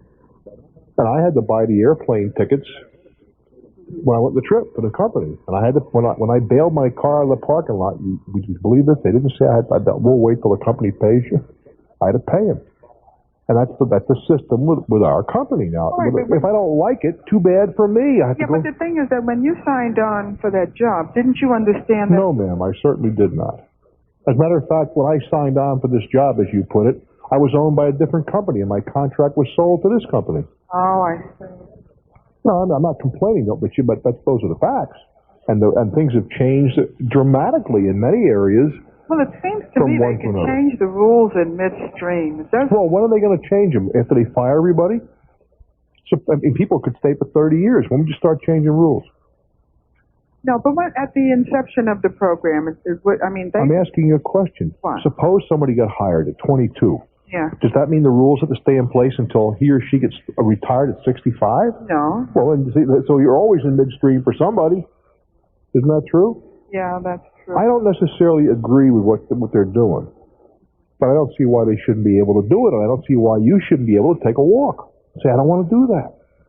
It's extremely common in private business for people to have their own credit cards. They have their own express cards. That's usually what they're looking at. And you go out and you may or may not get reimbursed for the annual fee as well. Some cases yes, some no. Oh, that's going too far. Well, what do you mean? A lot of companies don't, baby. Oh God. They don't. Well, okay. I mean, and then you have a choice. But you see, at least you have some protection in the law. I mean, I understand they could dispute a bill, but that can come with any expense account. But at least you don't have to worry about going broke. How about the guy that goes up, and I've had people call me, has an average $2,000 or $3,000 a month expenses, right? Yeah. He's always behind a month. That's just fine. They pay him. He pays the bill, but they go belly up. He's still got to pay all those bills. He's still responsible personally. Good luck, love. I'm Bruce Williams. This is Talknet. 70 WIBC. Alrighty, we're off and running to Youngstown, Ohio. Hello there. Hey, Youngstown. Hi, how are you? I am just fine, thank you. Good. This is really a pleasure talking to you tonight. Well, you're a sweetheart. What's on your mind? Okay. I have a small sandwich shop in the downtown area of Youngstown. Okay. And we purchased a hot dog cart to sell hot dogs and soft drinks in front of the restaurant. Outside? Outside of the restaurant. Yeah. And we wanted to set up during the lunch area, in the lunchtime in the downtown area. Or do they have vendors in downtown Youngstown? We have vendors in downtown Youngstown only when it's a special event. Or not on an everyday basis? Right, not an everyday basis. Okay, like in New York City, I mean, everywhere you look, there's a hot dog peddler, a guy. They sell everything, including stir-fried vegetables and exotic desserts off of all these places. Right. Even here in our state, like in Columbus, Canton, Akron, they have these carts all over. Mm-hmm. Okay, and they turned me down that I wasn't allowed to sell during the lunchtime because there's an ordinance that doesn't allow vendors on the plaza unless it's a special event. All right. So, like, my hands are tied, and I don't know where to go. I have the hot dog cart, and they won't allow me out there to sell. First of all, what's your first name? Rosemary. Rosemary, you shouldn't have bought the thing until you found out if it was illegal use. You see, the reason that a lot of people, and understandably so, they have an ordinance there to protect you. How would you like it if some guy showed up out in front of your restaurant, your sandwich shop, with a hot dog cart? Somebody else. Right. You'd be mad as a bear with his tail in the trap, wouldn't you? Right. Of course you would, and understandably so. You're paying taxes and all that sort of thing, and they show up to skim the cream. And that's why many communities do not have or will not allow vendors. Now, in the event that you have a couple of choices here, but you may be opening a Pandora's box, it's an ordinance that prohibits this. Right. Now, hear me out. Okay. Well, ordinances are organic. They can be changed. If you can persuade a majority of the people on your governing body to introduce a new ordinance and vote for it, it can be changed. But the problem with that scenario is it's rather like getting the camel's nose under your tent. You could have a new ordinance if with let's say the Chamber of Commerce, for whatever reason, would back an ordinance saying that established owners in the area can have sidewalk sales and whatever, right? Right. Well, that's only one step from the next ordinance is, well, why discriminate against us folks that don't have stores? Right. The next thing you got some guy peddling on the sidewalk, peddling neckties in front of the haberdashers, and the guy's going through the roof, understandably so. Right. That's the problem, my dear. Okay. Now, there are also in some, you want to explore a couple of things, too. There are in some states, going back to World War II, and they never got repealed, they have ordinances that say, or state laws that say, if you are a veteran, then you can get a license, and they got to give it to you, whether they want to or they don't. And then if you have a veteran operating the thing, you can have them sell your hot dogs outside. Or alternatively, do you have a window in your store? No. No windows.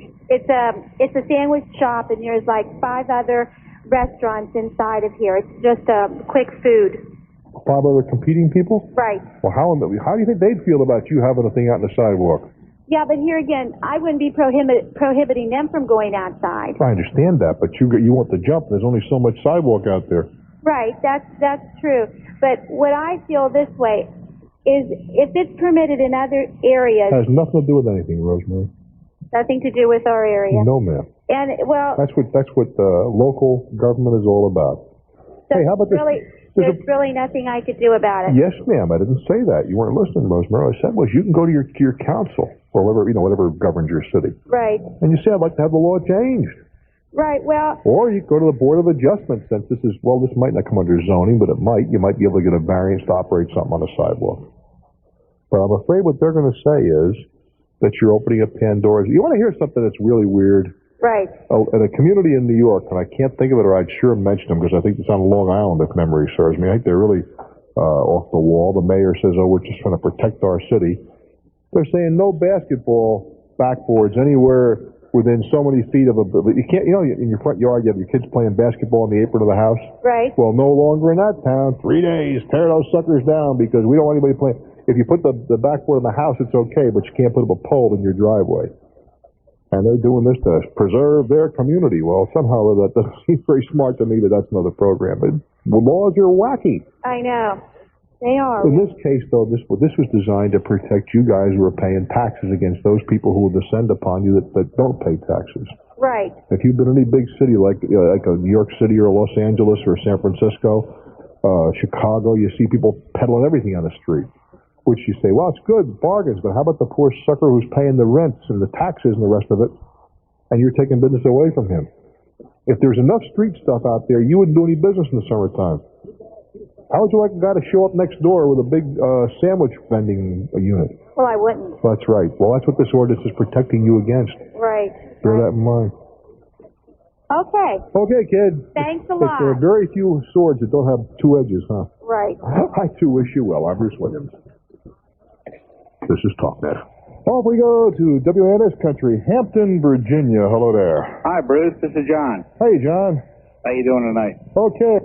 Okay, well, I've got a problem with a large airline. All right, a large airline. Okay. Well, they ran almost a full-page ad in the Sunday paper we want to go to the Virgin Islands. Oh, it's a nice place to go, let me tell you. Absolutely. Well, after being busy for an hour and a half, we finally got through, and we could book 6 people out, but we could only book 4 back. Well, that happens. I know. Well, then... They didn't have space in the same airplane, you mean? Right. Well, couldn't come back on the same days because the days were booked. Sold out, yeah. So anyway, we called back, and then they said that there was no such travel from the city that I'm in, even though it ran in the local paper. Well, there may not be. They may not serve your city. Okay. Well, that was in the morning after spending an hour and a half on the phone. Well, let's start with this. I mean, you can find out, does that airline serve your city? Yes, it does. They do have gates there and all that sort of stuff. Well, it's a 20-minute ride. I don't have a problem with a 20-minute ride. What? I'm sorry, I don't understand. I live in Hampton, and most of them travel out of Norfolk, which... Oh, yeah, Norfolk is your major airport for Virginia Beach, I didn't Norfolk. have a problem with that. Okay. Okay, so at 4:30 in the afternoon, we called back the 1-800 number, but they said that the computers were down to call a travel agent. Boy, don't you love it? I love it. So, why didn't you call a travel agent to begin with? Let's start with that. Well, because this airline had it in the paper, and anything the airline advertises, you can book through a travel agent. I know that, but I figured I'd go straight to the horse's mouth. Well, okay, go ahead. But anyway, they said that the return receipts that we wanted to come back on a Monday were not available, even though the ad says travel with no extra charges Monday through Friday. Yeah, if they have seats on the plane. Well, they said that Monday travel was a holiday, was a weekend, and they want to charge extra for the Monday. If it's a holiday, does it say exclusive of holiday somewhere in there? No, it doesn't say. It just says travel Monday through Friday through 12/14 of 90. Mm-hmm. What would you want to go on well, we're going to leave on a Wednesday and Thanksgiving? Well, yeah, just before Thanksgiving and come back on a Monday. There's no blackout of those dates because Thanksgiving and most of these specials just popped out. I know because I'm thinking about going somewhere. Well, it doesn't say that. Okay. So anyway, after 7 hours of trying and then they said that the ad that we had didn't run in our area, and they wanted me to fax a full-page ad from the Sunday paper to them. You got to be kidding me. Yes, sir. You got to be. Sir. That's ridiculous. Not kidding. And the ad is, it's a local paper. Yeah, there's also a copy of isn't there a number on the ad somewhere, a little dinky? A 1-800 number. No. That was meant for you. I'm talking about in the ad itself. There is usually a little 4, 5, 6, 8, 10-digit number that tells them what ad we're talking about. Somewhere in the copy of the ad, I'll bet you there's a little number somewhere in the corner someplace. Because, well, I'll bet you there is. Maybe not. I don't. If it is, it didn't make the paper. All right. There is nothing. So where are we with this thing right now? Well, now they want me to. Nobody knows anything about it. I've already asked for the name of the president of the company so I can call him up, and I've got some numbers to call him. Nobody knows. Well, let's review the bidding. Nobody from that company knows that this ad was placed in probably the Norfolk paper in your case, right? Well, I'm from Hampton, so I don't care. Please. It's the Daily Press. It's within. Well, what paper was it in? In the Daily Press. All right, fine. In the Hampton paper. You're all in the same boat down there. Oh, yeah, sure. And nobody in this airline understands that this ad ran in that paper. That's exactly what they told me. Well, probably in some agency probably placed it. And it may not, maybe it wasn't supposed to run there for all I know. But they did run. They said it was supposed to run in the Richmond paper, and Richmond is about an hour and 15 minutes to the airport. I would go to Richmond to take advantage of the flight. That's a whole. You can make it to Richmond from where you are in an hour and 15 minutes. Well, faster. Yeah, I was going to say you don't need an airplane, man. That's some haul. I made that trip. I've called the Norfolk local number because I've got a direct line in Norfolk. We're back to the same. News, we're back to hold it. We're set to the same thing. See, this is why you use travel agents. Well, they can't help me either. So you talk to a travel agent? Sure. And what they say? They don't know anything about it either. They've called the same 1-800 number that I've called, and well, but you get the wrong travel agent then. Because no, wait a minute. Because your travel agent has what's called a representative from that airline. Every airline has a rep for every travel agency, and not a one-on-one, clearly. Right. And they should call their rep. That's what the rep is for. Well, I can get seats, but I can get seats at a higher price. That shouldn't be either. Tell you what we'll do. Since Stacy has nothing to do tomorrow, since I'm traveling, I have a number that you can call for most airlines, private numbers. Okay. I will give that to Stacy. Okay. And let's see if we can work out, and maybe we can come back to you on Thursday. Fair enough? Okay. But next time, start out with a travel agent, in my opinion, and you get the wrong agent who's calling the 1-800 number. Let's start with that.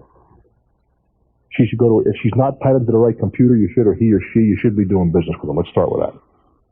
And secondly, if that fails, they should have a representative they can call. If they can't do one of those two things, you got the wrong agent. Okay. In my opinion. Now, if there's a travel agent wants to fight me on that, or confirm. Matter of fact, you hang on for a minute.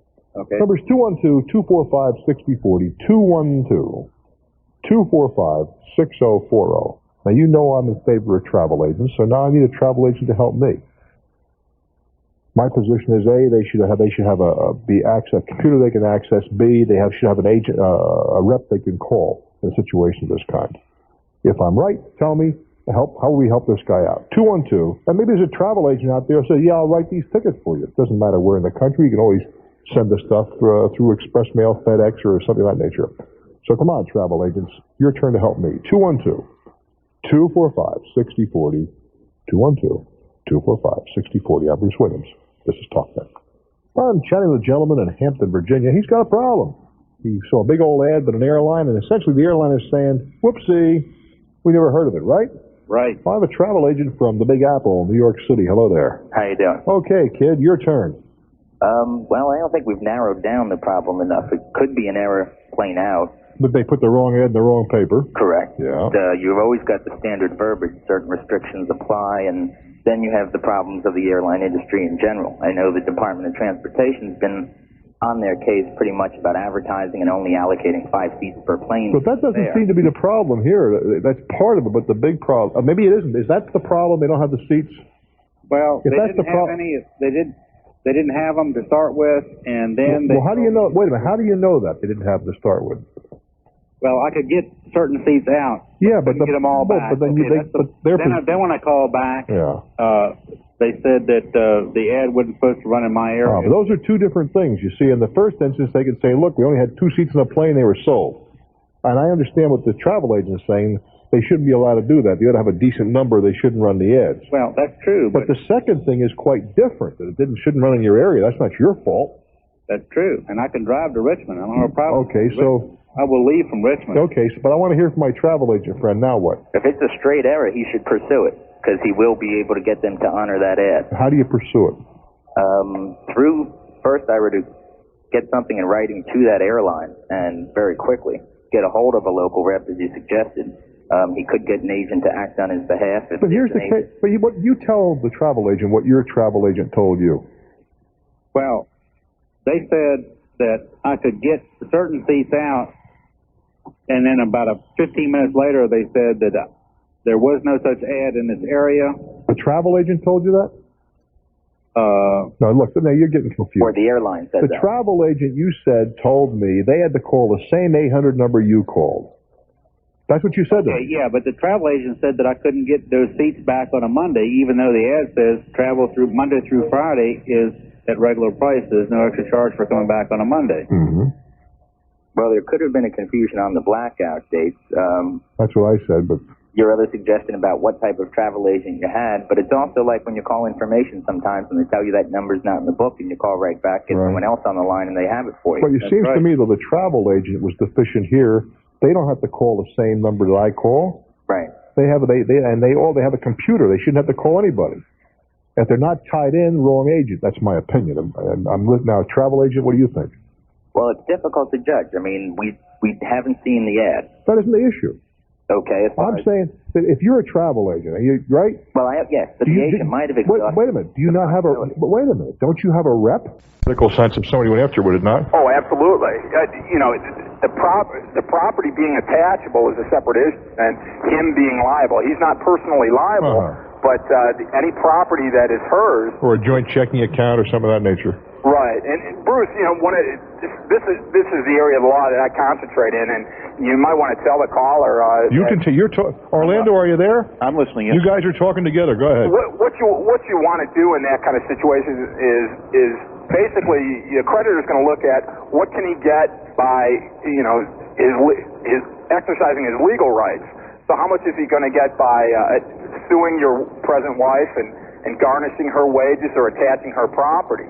And if he can liquidate the debt quickly, if you're very you're well-to-do, and he can liquidate the debt merely by filing a lawsuit attaching your bank account or foreclosing on your real estate, then you're not going to be in a very strong position to bargain that away. Well, that's not the position for her. She has very little. Is she on your house, for example? No, not yet. We've only been married 6 weeks. I see. Okay. And we did sign a prenuptial agreement. But I do have property. Mm-hmm. So but the property is clearly in your name, not in jointly. Well, it's not Right. joint tenancy. I think the property's safe. Isn't that true, Counselor? It should be. It depending on the community property laws or the specific laws of the state, she may only have a dower interest. Well, let's go back a little bit too. Where was the debt incurred? In Florida, and that's where we live now. Same state then. That makes it simpler, I guess. Anyway. Yeah. You're not dealing with that, but basically, what we tell our people is to look at a situation and analyze it in this kind of case, and basically, if you make him an offer whereby it's in his best interest to take it, and that's because you're going to pay him quicker with less involvement, then he can get paid by executing. And quite frankly, Florida is we refer to it as debtor heaven. Yeah, Florida and Texas. And yeah, I mean, it's one of what is 100. I don't know how many acres in Florida you get. I know Texas is 160 acres without attachment on your real estate. So Florida is really beneficial to you. So therefore, you ought to be able to negotiate something decent with them. But unless there's a real strange quirk in Florida law that I'm unaware of, you are not liable for that debt. And the only thing you have to watch out is property that you jointly hold, which they may attach. Okay. Very good. I appreciate your information. Hey, Counselor, thank you very much. Thanks, Bruce. We'll do it again, Thank you, Tiger. Mr. Williams.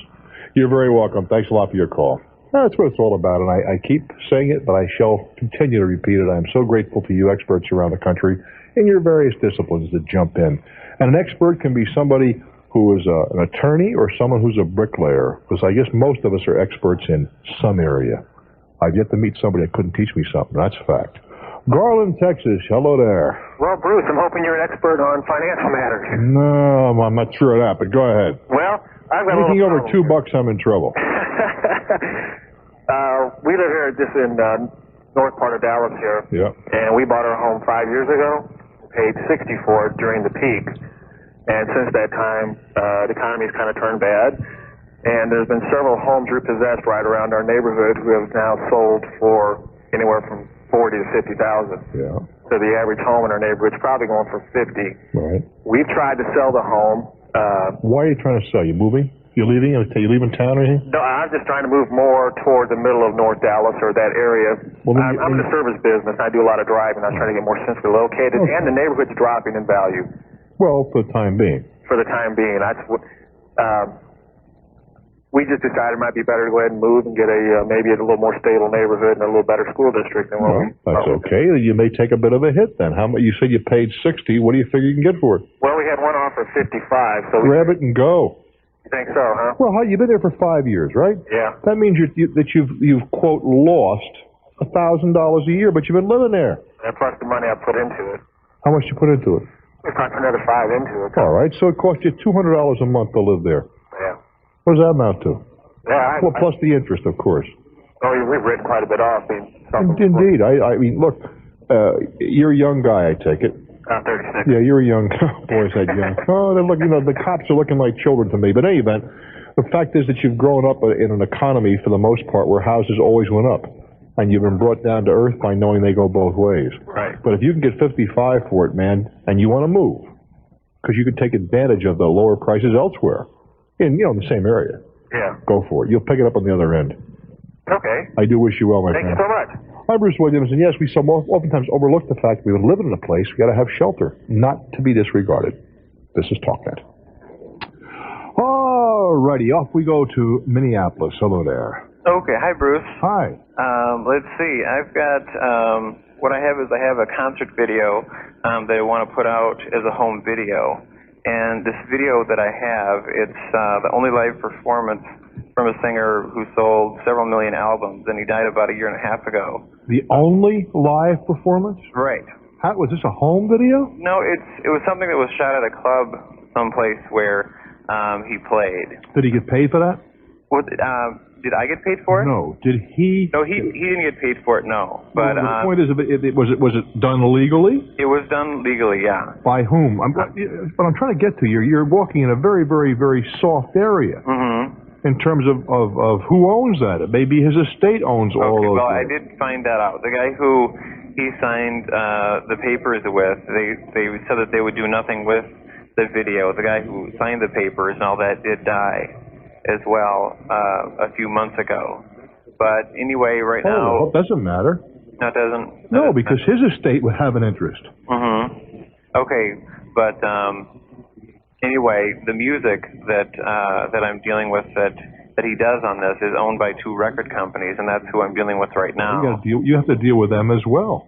Yeah, I am. I've been writing them letters and stuff, and I've also been talking to an attorney. But it's going to cost me about $5,000 to edit this, and what I'm trying to find out is how much. Well, like anything over $5,000 after I've regained what I've put into the project would be profit. And the attorneys that I've talked to have been telling me to start low as far as offering these 2 record companies a percentage of the profit. Look, you can always go up, you can't go back down again. Yeah, but you shouldn't be doing this. I shouldn't be doing what? This whole project. Well, you're over your head. You haven't a clue what you're up to. What I'm saying is you're a technician, right? You can do the editing. I can, make but it you don't so have it's ready but you haven't got a clue what you're doing as far as negotiation. You ought to have somebody, you have an agent doing this for you. Okay. Now, where are you going to find one? That's another situation altogether. And I don't mean that to be critical of you any more than I would know what I was doing. I wouldn't be doing this. You have your own area of expertise, which apparently is videography and that kind of stuff, right? Right. But you don't know from nothing when it comes to copyrights, editing, and whatever.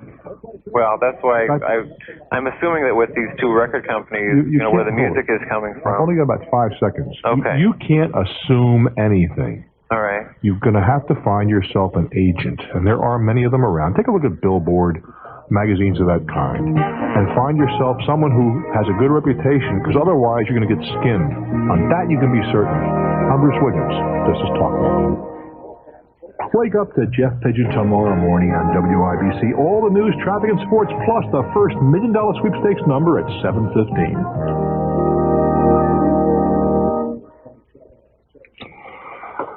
I have a story to tell you.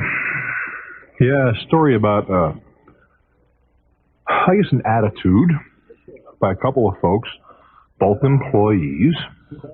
But it seems to me that it's attitudes like this that can bring a business down. No big deal.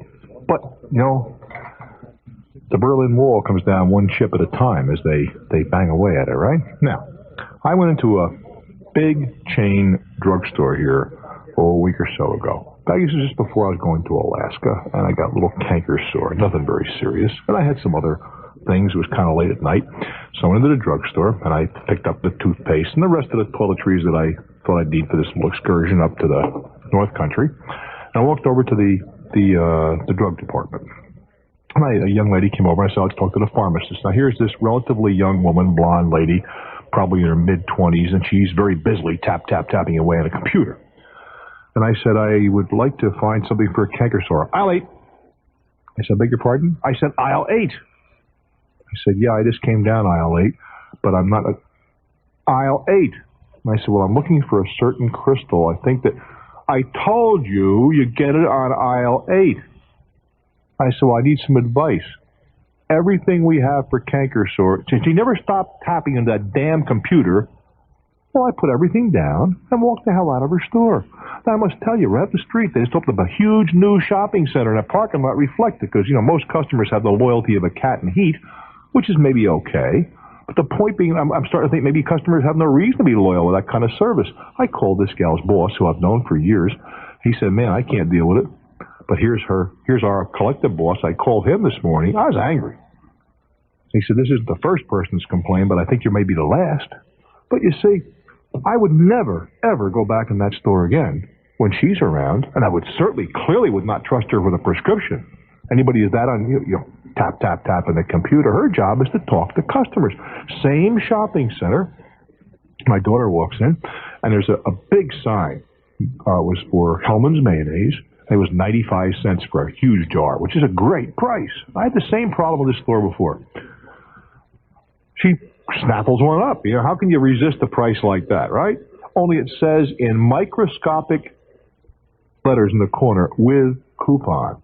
And, of course, you have those scanners, and it's $2 and change without the coupon. Now, the coupons, all you do is pick them up. They got them there for nothing. It's not but the point is, I wonder how many people get ripped off by that supermarket because the people don't see the with coupon thing, and, of course, they zip those things to the scanner faster than the eye can blink. And they pay the $2.50 to $2.40. Same thing I noticed with the 12 packs of soda, $2.99 with coupon. But $4 and change, that's what the scanner is geared up to without the coupon. And as I said, the coupons are available in stacks. All you got to do is go grab them, which kind of seems kind of stupid to me, to tear them out of a pre-printed brochure. Point is, my daughter went to talk to the manager about it because she had to get a credit. See, she was quick enough to notice that she was overcharged the $2 or whatever it was. He was very blasé. Well, it happens. You see, now, if I were running one of those stores, I'd say, take the mayonnaise. It's free. We made a mistake. We shouldn't be doing that. And then I go change the sign.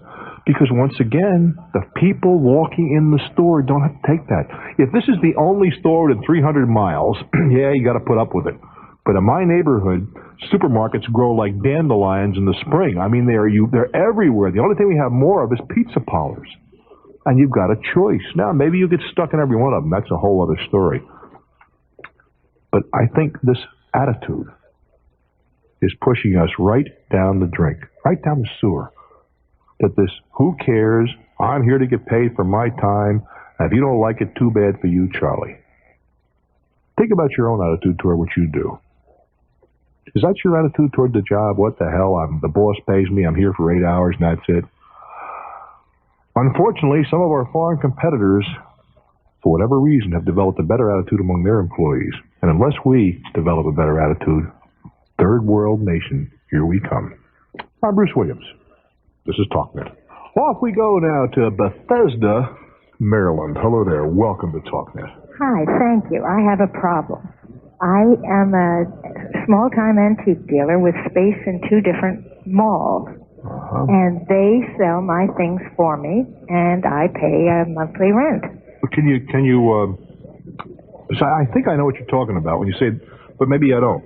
You say they tell you don't have to be there? I don't have to be there. You just I do not take the checks either. That's the problem. But who's there? They have a hired manager in both places. And are there several? I could have a stall there, and yes, Sheila could have a stall there. There are many stalls. Yeah, I understand. Okay, I know the kind of place. We have one not too far from us. The only difference is that there, each of the people who have the stall kind of have to do duty. Kind of like, bingo duty at the parochial school. You got every 5th week you got to come in and spend some time. Right. Well, in the one mall, which is much larger, the larger of the 2, I have no problem. If they have never yet had a bad check that they couldn't collect, but in any case, they take the checks. I have nothing to do with it. Can you say no checks on my merchandise? I can, but I wouldn't sell anything. Well, in that case, you got to take. Go ahead. I can see where you're coming from. You said you had a bad check. Yeah, the check is made out to the antique mall, not to me. Why is that? Because there are probably 10 different items that are brought to the desk at once by this one person. I see. And they pay for it with a single check, and then the mall. Good answer. Good answer. Okay.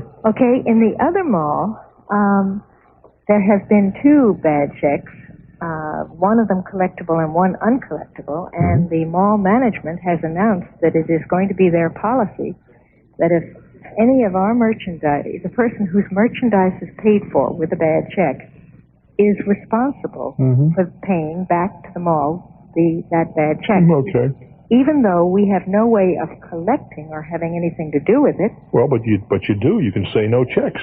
Yeah. Some stores say no checks, credit cards only. Yeah. Or what you can also do is, how many? There are 25 dealers. If you can get all 25 dealers together, if you choose to, you can subscribe to a check service. They charge usually 1% of your gross sales. The question has come up. Actually, the thing is, it doesn't pay in most cases. How do you mean? It costs you more money to do that than it's worth. How many times? How long have you been there? In this second mall, I've been there 1 year. How much? What's your total dollar sales? Not very high. How much in that year? Oh, $400 or $500 a month. All right, let's say $5,000. Yeah. All right, how much have you been stuck for in that year? Well, I have not. How much have you been stuck for? I have not been stuck for anything. Then it would cost. But if you had the 1%, it would cost you $50. Yeah, but one of my fellow dealers almost got stuck for $900. Well, but if $900 checks, I think they'd be a little more responsible as to how they take them and so forth. Yeah, we're talking several hundreds. I'm not worried about the $50 checks. Yeah, but what I'm trying to get to, you see, is there is an answer. You can't expect the mall to be responsible. Well, the one mall is. Well, then they pack it into their rent then. Yeah. No, the rent's the same. They just No, say that's that not true. Honey, they have to pack an expense into the rent. Ultimately, the customer, which is you in this case, has to pay. Well, the malls are competitive, and they charge the same price per square foot. Without regard to that. Part of their expense is making bad checks good. Therefore, it's packed in somewhere. Yeah. Now, the question is, how badly do you want to be in this second mall, and how much exposure are you willing to take? Okay. Isn't that what it comes down to? Yeah, I suppose. So what I should do is, they are making us all sign releases in this second mall that we will, in fact, be responsible Well, you can do that or not sign it and you get kicked out. If you don't sign it, you're going to get kicked out. All right, or you guys all get together and say no checks, credit cards only. Yeah, we've just persuaded them to. But wait a while. Yeah. Wait a while. Before you get euphoric over that, do they charge you a percentage on the credit? Yeah, they'll charge us on the credit card. All right, then. So you're giving up 2.5 or 3%. No, they're going to charge us 5%. Well, it shouldn't be that much. No, I don't think so either. But look, if that's 5%, then you'd be better off to get a bounced check from time to time. Even a guy with $900 worth. How much does he do a year? Not enough to absorb $900. That isn't my question. Yeah, how much does he You're do? finessing my question. Yeah, I don't know. Well, you see, if it's less, if the $900 is less than 5% of his gross, he's still ahead getting the bounced check. Mm-hmm. You see what I'm saying? Well, I'm just thinking that it's terribly unfair because we cannot really ourselves collect on those checks because they're not even made out to us. I understand that. Standing in the way. I understand that. And your position, you could do it two ways. One, checks got to be made out to the individual vendors. That would solve that problem. Yeah. Then you'd have standing. Or, I don't take checks on my merchandise. And if all 25 of you say no checks, they're going to throw all 25 of you out. Yeah. Do you have a dealers association? Not really. Well, you ought to have one. Yes. To negotiate with these people. Yeah, good point. Let's take the $900, all right? Yeah. If, let me see, that would be 90. Oh, help me. If 900 is 5%, 1% would be what? 900 divided by 5 is what? 150, right? Is that right? Sounds right. No, it doesn't. It's about. 5 and yeah. Oh, help me. I'm not thinking anymore. 140, $1.95 or something like that, right? Would be 1%, right? Yeah. So if you've got to go over, in this case, it would be round numbers. Make it 500. You have to do $5,000 worth of business before on the check thing, on the credit card before you're even. You could afford to eat it. That's what I'm trying to get to. In other words, you have to have a terrific amount of volume to carry that. That's not what I said. Well, say it again. All right. Suppose for the sake of discussion. Yeah. That they charge you this 5%. Yeah. And suppose for the sake of discussion that you did $5,000. Yeah. Okay. So 10% of 5,000 is 500. Okay. Right. Right. So you have to do $2,500. It's going to cost you $2,500 in card charge. No, I thought it would work. There's a great answer. I thought it would work. Yeah. And anyway, that was last fall. And I said, well, let's exchange it. And he said, well, we've reduced inventory for the winter. And come spring, when we start up again, you bring the pump in, we'll exchange it. Yeah. And you believe that story? Well, yes, I did. Sure. All right, yes, I did. Anyway, over the winter, he disappeared. And his partner, when I went back to open the pool up this May, she said he no longer works here. While he was a partner, I'm not going to honor his promise. Mm-hmm. Went to the Better Business Bureau, and they wrote the letters and all that stuff. No response, not even courtesy of a response. Did you go to court? Well, I'm doing that tomorrow morning. All right. I think you have a pretty fair shot. Okay. I have a contract with the man's name on it. Yeah, they sold. Look, why? Don't start talking about contracts and so forth. They sold you a piece of equipment that was inappropriate for the job that had to be done, and they're the experts, and they should have known that. Okay, even the lady, she admitted that the pump was inadequate for my size pool. Well, it's not a question of size, really. If you have a self-priming pump, then you could use it in the situation. An above-the-ground filter. See, because there's other way around this. If it's just a question of self-priming, that's been the main problem. Yes. Well, the way around it then is if you wanted to continue to use it, is to build a pit for the filter. Right. It's below the ground or the water level. But I mean, who wants to go through that? Who wants to go through that nonsense? Correct. And we're talking about a very small amount of money here. $300. Nah. I went and talked to this lady. Okay, and I said, all right. So what kind of deal can we make here? And she said, I'll let you have a pump at my cost. And I said, well, what's your cost? So she said $300. So I said, well, I'll check with you and I'll get back to you. So I checked around several other places, and the range was from $219. My cost is $239. Is that for the pump and motor or just the pump? No, that's just the pump. The filter is adequate. It's a 200-pound. Yeah, but wait a minute. There's we're different components here. The filter is one component. The pump is a second component. Correct. The motor is a third component. Okay. Now the pump and the motor very well be single unit. Could be one unit. Yeah, they're tied together. Well, they don't have to be. They can be. They weren't born together. I mean, they were married together. They can be modified or worked on and separated. If the motor is powerful enough to drive the new pump, all you need is a self-priming pump that has the capacity to move the water at the appropriate flow speeds. Correct. I mean, this is not brain surgery. No, you go to court tomorrow morning, and your position is going to be a small claims court, I'm sure. Yes, sir. But this is what I bought. It won't do the job. I got to come find out this lady's husband is a lawyer. Yeah, so what? And well, that's what I said. But they're countersuing me. For what? Well, they said for damages. What damages? Well, that's what I'm not sure. All it says is for damages and for a frivolous suit. Well, you tell that your position is this is hardly frivolous in that a improperly filtered pool is a health hazard. Correct. How is this frivolous? Okay, I hadn't thought of that point. I didn't think it was frivolous, but I hadn't considered that point. Yeah, the pool that's properly filtered and properly chemicaled is a joy to behold. One that is not is an open sewer. Yeah, it took a long time to clear it up this spring also. Mm-hmm. I don't think it's a big deal. I think you probably wouldn't win this one. The fact that her old man is an attorney doesn't mean he may go in and try to beat your brains out. Don't get flustered. No, it's not going to intimidate me. Well, aside from that, I mean, the more he blusters, many times the judge will say, "Hey, what are you picking on this guy for?" See, all I want is a filter, is a pump that will do the job that was promised to me when I bought it. I'm not an unreasonable person. Yeah. Keep your cool. All righty. Go get him, kid. Thank you very much. I mean, I don't understand business people like that. My husband's an attorney, so be careful. Huh. Boy, shades of the boogeyman. Hello there, Fort Worth. How are you? How you doing, Bruce? I'm doing real well, thank you. I really need a little advice on this household problem. One little advice coming up in a brown shaker bag. Go ahead. Okay. About a month ago, I had 2 sliding glass doors repaired in my home. Mm-hmm. Well, the tracks?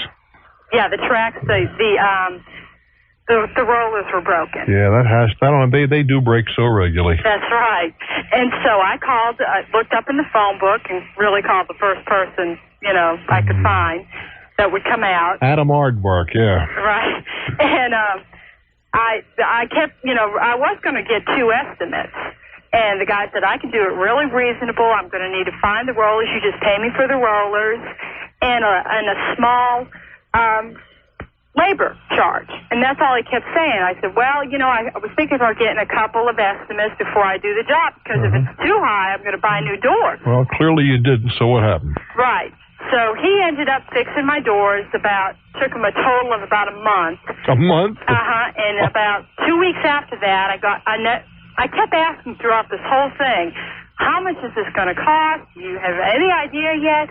So finally I get this bill in the mail, and it's for $220 for 4 rollers and to clean the bottom and tops of the track and to straighten 1 bent frame. And I just thought this was just a little bit high. So he writes this little note in there and says that he's sorry that the bill is so high, but he had to go to a couple other places. Well, you hang on a minute, and we'll see if we can cut the bill down. I'm Bruce Williams. This is Talknet. Yes, I'm chatting with a lady in Fort Worth who feels she's been had. She had some doors fixed, and the bill was a little higher than she agreed upon. Or you didn't? I guess you never did agree upon a number. No, nothing was said. So how much did you? Well, first of all, you didn't get a second estimate, so we really don't have a clue what this job is worth. Well, since I got the bill, I had some more work done on my house, and I asked the guy how much he would charge to replace the rollers, as if he was going to do it, and he said $75. Yeah, but it's easy to say when you don't have the work. That's what I mean, and I was prepared. You know, we have a big house, and we're always having work done on it, and I know that when they say 50 and it turns out to be 80, well, you know, it's an approximate bill. Ah, but we never mentioned a number here. Right, that's what I'm saying, and he's calling me wanting the money, and I'm trying to figure out what my next move should be. Checkbook out and write him a check. Okay, for 220 or whatever the number is. I mean, you can try to negotiate it, but the point is, if you were kind of soft, and if you had insisted upon an estimate, I think 10% either way is a reasonable variation. Yeah. But you never got such an estimate. Right. I knew it was an error the whole time. Yeah, well, listen, if this is the biggest mistake that you ever make, that's true. We're going to nominate you for some kind of sainthood. That's true. I just didn't know. I was going to enclose a check for like $100, kind of take it or leave it type of thing. I don't think that's appropriate. Not in this instance, because once again, I'm beating a dead horse here, but, well, you know where I'm coming from. Yeah. I don't think it's an appropriate thing to do. Okay, so pay it and then I think you pay it, and exactly so. Okay. Learn from the lesson. Thanks, Bruce. Wish you well, honey. Appreciate it. Fort Myers, hello. Good evening, Bruce. Hello I there. enjoy your program very much. Well, thank you. More than a problem, I'd just like to seek out your advice here. For the past year and a half, I've been employed in corporate security. And what does that mean, corporate security? I think I know, but maybe somebody listening may not. What it is, it's an internal security force. In our particular situation, it's for a chemical plant, and basically monitoring safety regulations, internal loss prevention. Like internal affairs of the police department. That's exactly. I'll tell you, you look after you're the kind of the monitor of your own. You're about as popular as somebody with a social disease at a church picnic. Leprosy. Is that true? That is. Yeah. But to even be more popular, I've been offered a opportunity to go to a local police department. And so I'm going to be leaving my position at security. I've been there for a year and a half, and it's been favorable. There's been no problems, and the advice I'm seeking is how I should word a letter of resignation to let them know that I quit. I'm only kidding. It's all right. No sense of humor here. Well, you just write a letter saying that you are leaving, that you've enjoyed your tenure with them, and you've established some business relationships, which you hope will continue. But another, in your opinion, more challenging offer has been made, one that you feel in conscience you must accept. Anything that you can do to help train your successor, of course, will be done without any problem. And even after you leave, if something develops where a question has to be answered, you would encourage them to give you a call. You'd be very happy to work with them. What else can be said? All right, that sounds very good. Okay, kid. Good luck with a new job. Thank you. I'm Bruce Williams. Yep. This is Talknet. Curtis, Ohio. Hello there. Welcome to Talknet. Hi, Bruce. How you doing? I am doing very well, thank you. What's on your mind? Well, I have a problem with an automobile title. You and a lot of other folks, it would appear. My husband and I we're not in a position to purchase the car outright from a used car lot. We were acquaintances of the owner of the car lot. We agreed to make payments on the car until the car was paid off, and he was going to hold the title. Okay, you're going to have to raise your voice just a tad there, lower. Okay, he was going to hold the title until we got the car paid off. We were making like car payments to him. In whose name was the car? His name. His car lot.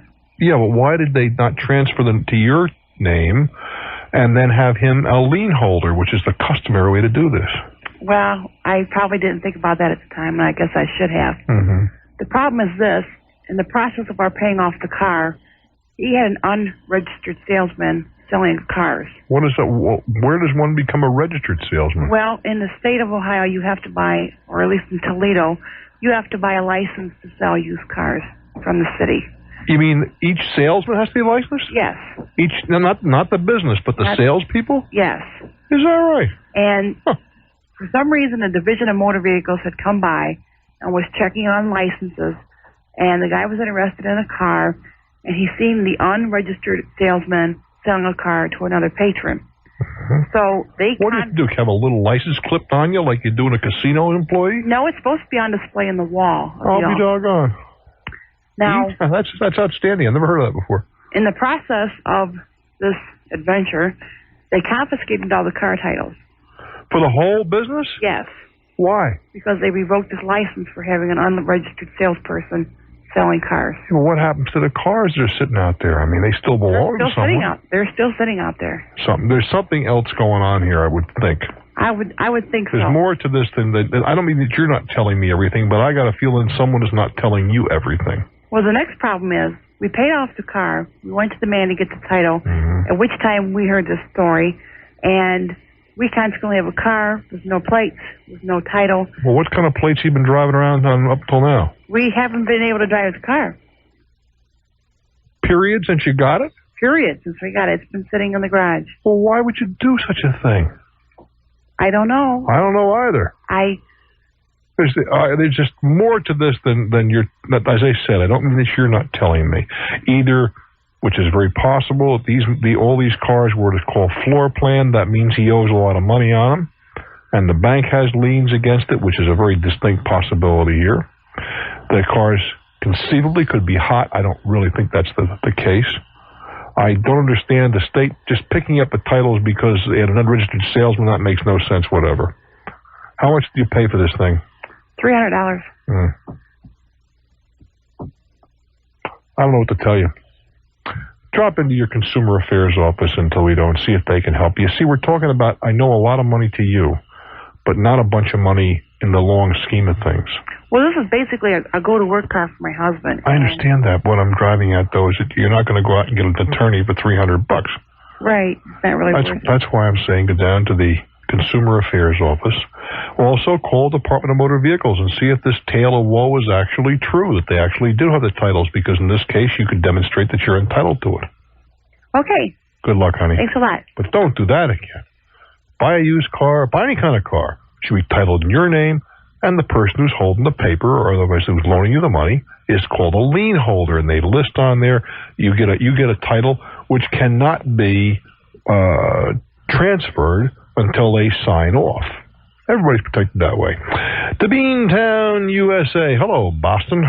Hello, Bruce. It's nice to talk to you. I listen to you frequently. Well, thank you, sir. What's up? I have a little advice that I need on a business decision. What are you doing? My two brothers have approached me. They're going to buy a franchise in an instant shoe repair business. Instant shoe repair? Yes. Huh. It's a company from Canada. They have 70 outlets in Canada, and they expect to try and get into the States in a big way. One brother is in the shoe business and knows the company very well and is real favorable on them. All right.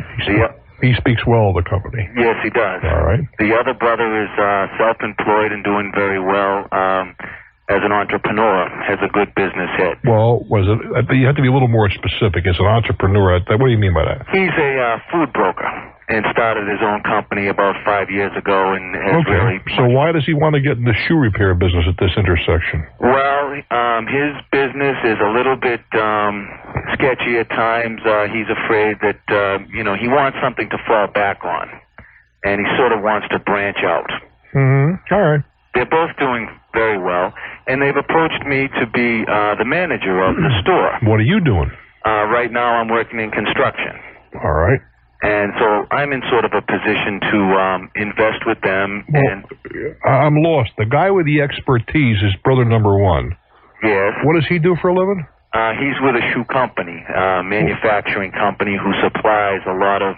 Well, wouldn't it make sense to have him get in there full time? He's the guy, he has the shoe business expertise. Yes, it might, but... he doesn't want to give up his job. Neither one of them want to give up their job because they have good jobs. They've approached me because I'm in a position, I'm sort of looking for a new job. All right, if you're really willing to give up what you're doing, okay, I don't have any quarrel with that. Right. Now, the way it's been presented to me, we would all put in equal shares, and we would all be third owners. Yeah. I would be the mainstay as far as managing and handling the business day to day. So you get paid like a regular manager? I'd receive a salary. The figure we've come up with is $30,000 a year. Will this business provide that kind of a salary? According to what I've heard from them so far, yes. All right. That's kind of the figure that they've arrived at. Okay.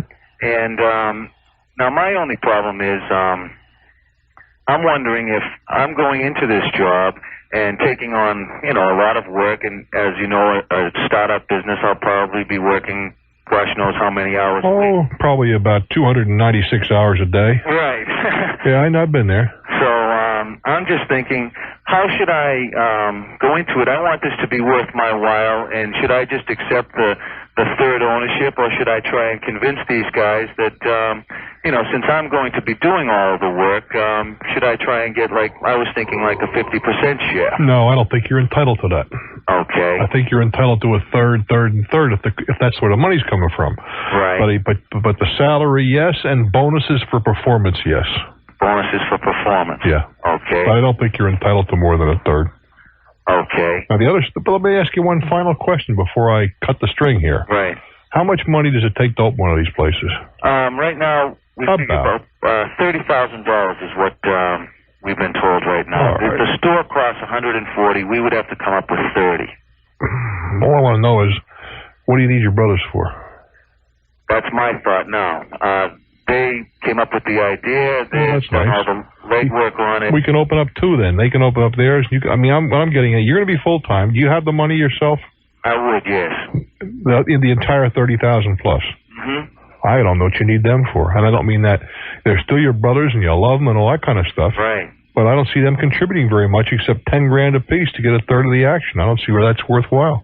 Exactly. This is what my question was. That was my reaction, and I don't know whether you and I are holding hands on that one, Charlie. All right. Okay. Good luck. Thanks a lot, Bruce. Oh yeah, there's when you need the cash and whatever and big time money, fine. But in this instance, I don't see any reason in the world for a partnership. I'm Bruce Williams. Glad you're here, gangsters. This is Talknet. Helpful advice from real people. 1-800-TALKNET. All righty, off and running to Rochester. Hello there. Good evening, Mr. Bruce. Your program is much enjoyed. Thank you, sir. I just have an interesting question about how we can get the airline system changed. Let me tell you something. It is incredibly complex, frustrating.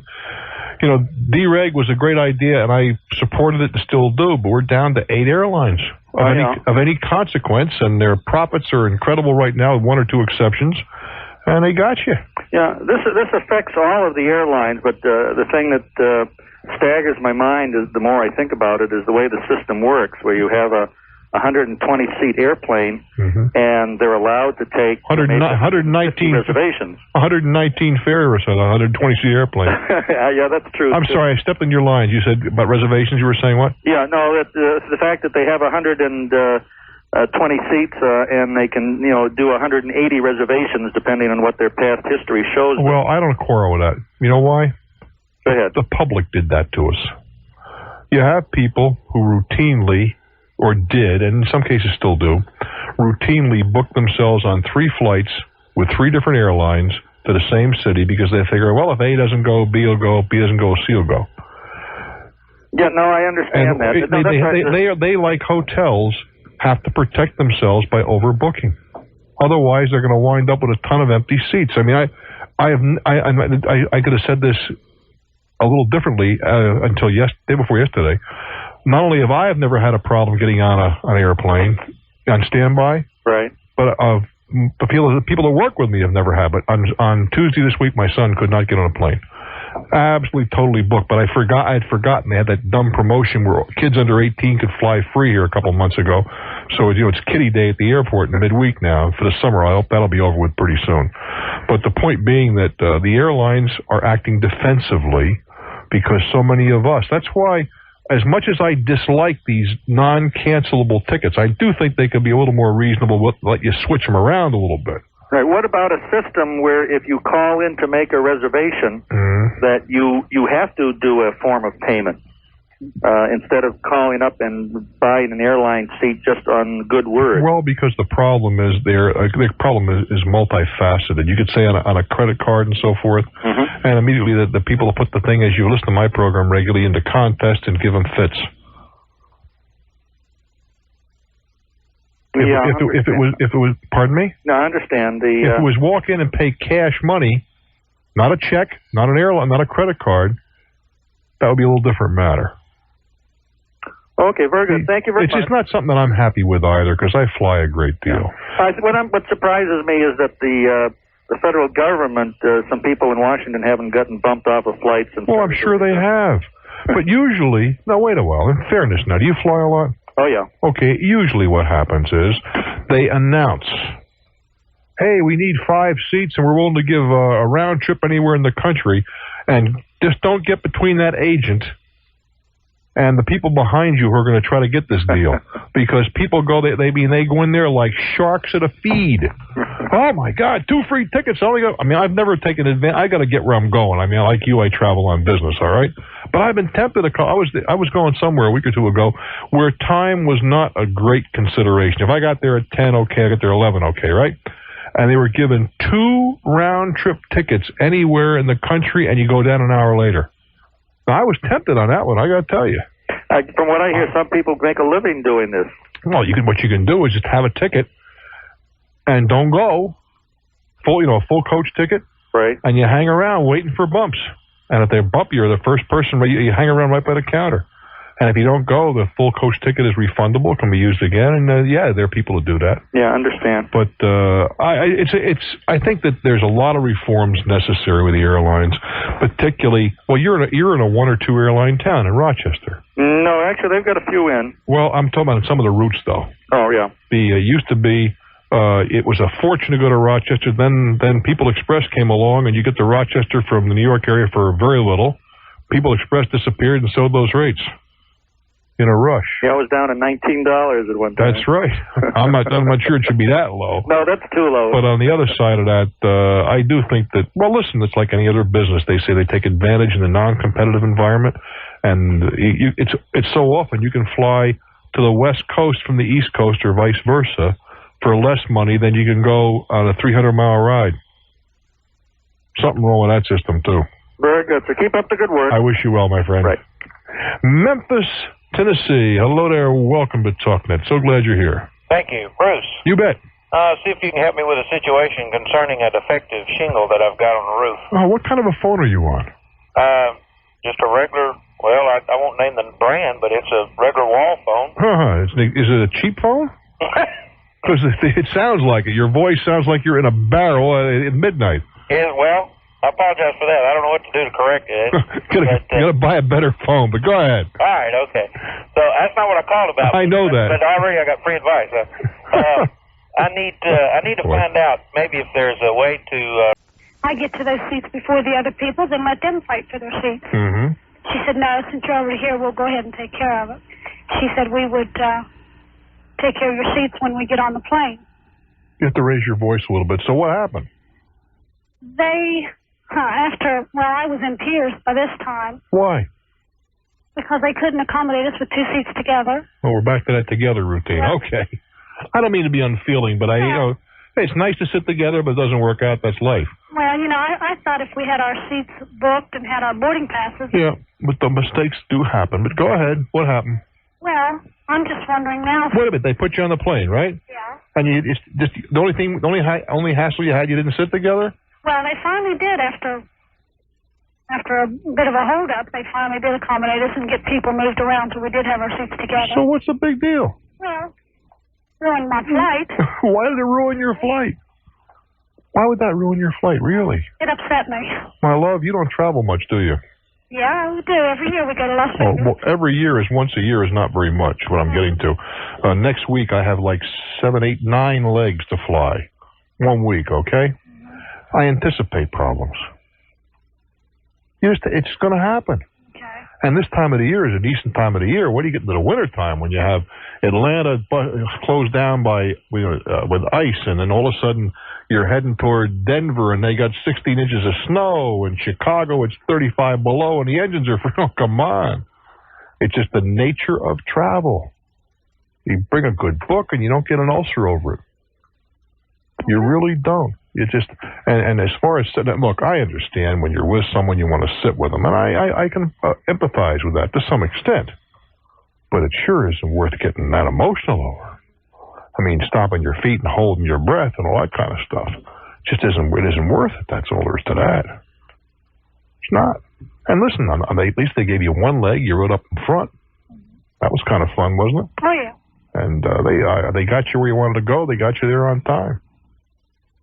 Okay. I just don't think you have too much to complain about. What I'm getting to, I understand where you're coming from. Fair enough? Uh-huh. I'm just telling you, it is the nature of flying. It is the nature of flying. You want a real experience sometimes, sweetheart? You get to the plane, right? And the computer breaks down. Now they can't see anybody. Right. They say, okay, open seating, everybody. And now the third herd runs for the plane, and you're fighting for seats like, kids at a piñata party. What do you go through that sometime? No, thank you. It does happen, and it's part of the adventure. Let me ask you one final question. How'd you do in Vegas? Same as every year. Zilch.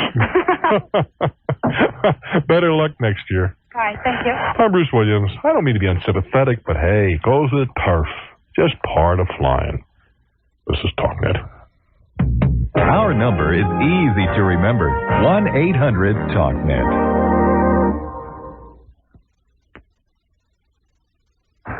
Off and running to WTDY in Madison, Wisconsin. Hello there. Yeah, how you doing tonight? I'm doing real well, please. Have a bit of a dilemma here. In Madison here, interviewed in Chicago today for a job. What kind of job are you looking for? Sales position. This one offers $800 per week guaranteed, plus commission if the commission exceeds $800. Interviewed on the phone Tuesday, went down in person today, spent a couple hours down there in a group information type setting, then was interviewed individually, and was told to call back later this afternoon. I was told I had the job. What would you be selling? Would be selling security systems, primarily to businesses. They provide the leads and all that good stuff? That wasn't discussed too much. I believe that we're on our own for the leads. Can you sell? Can you? How much is your percentage on your commission?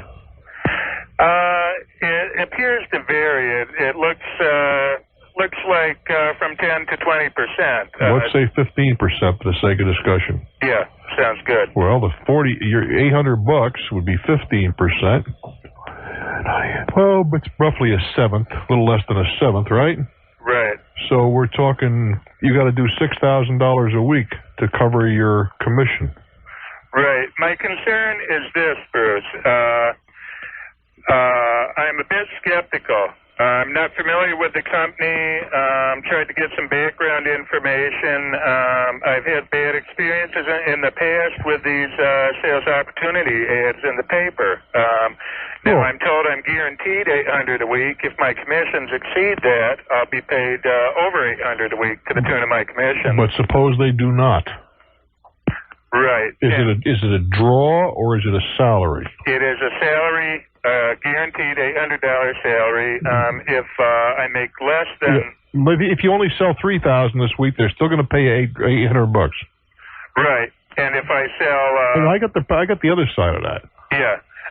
My problem is, I was told to show up Monday to begin training and bring a number of different materials.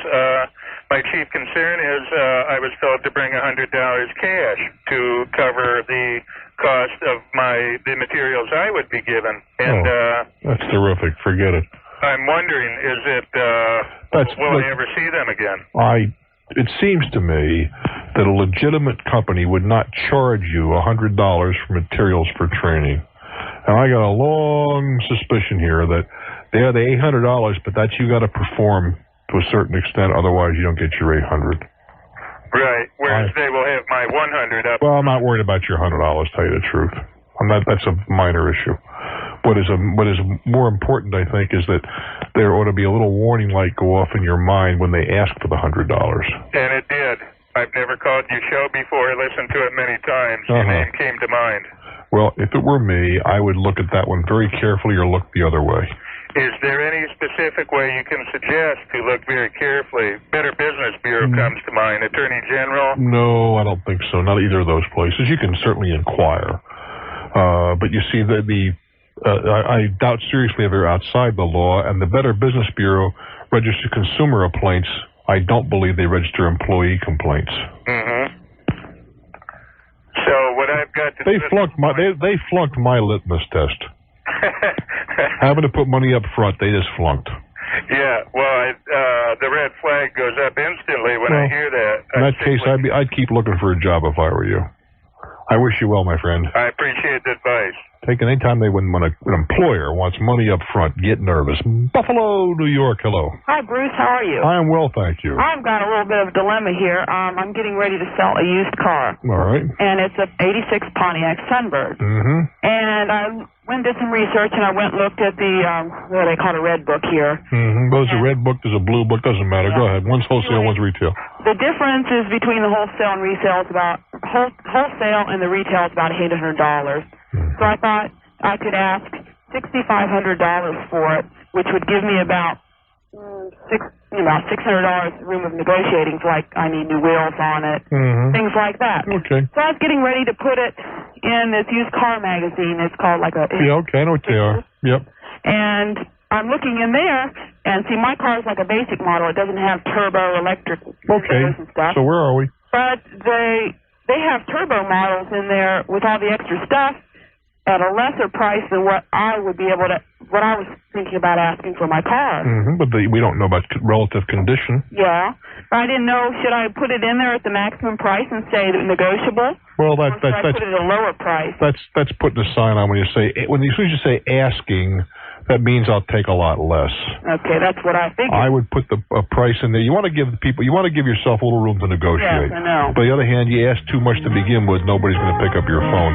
You got to be realistic. That's what it comes down to. Good luck with it. I'm Bruce Williams for Talknet. PD. Wichita, Kansas. It's your turn. Hello there. Hey, Bruce. I called you once before. This is your stand-up comedian friend from Wichita. Yes, indeed. Hello. What's on your mind? Well, there was a party over here last Sunday, and this guy who was inebriated and I went out my backyard. We came back in. I got a three-way patio. You were a little under the weather too? No. Oh. No. This other guy was. He's like 63 years old. He's had a lifelong fear of dogs. Yeah. And so we walked out there with my dog and came back in. I went into the house. He got a glass of ice for his drink. And then he bent down, and my dog was laying on the floor, and he bent down to pet my dog. He startled my dog, and my dog snapped at him. Well, when he snapped at him, he took off like a third of his bottom lip. Oh, lovely.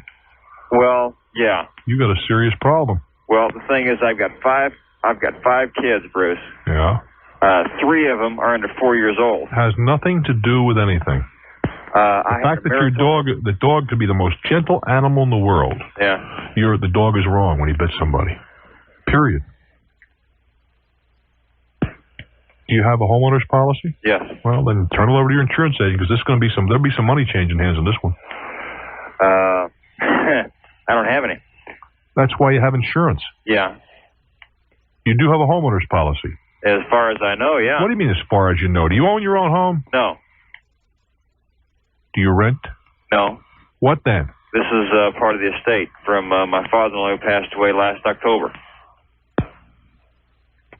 You may not be covered, kid. How can you walk around without a liability policy? Well, hey, I'm sure the estate has got the something. Estate? I'm talking about you personally. No. How can you do that? How can you live that way? I don't know. I'm wrong. Yeah, you could be wrong. It could cost you a ton of money. If I don't have any, what do I do? They get a judgment against you. You may have to go bankrupt. Find out if there's a liability policy on the home that covers the animal. I don't know if there is or not. But if you own an animal, you clearly have to have a liability policy. And if there's not? If there's not, you're up the creek without the proverbial paddle, because you're wrong.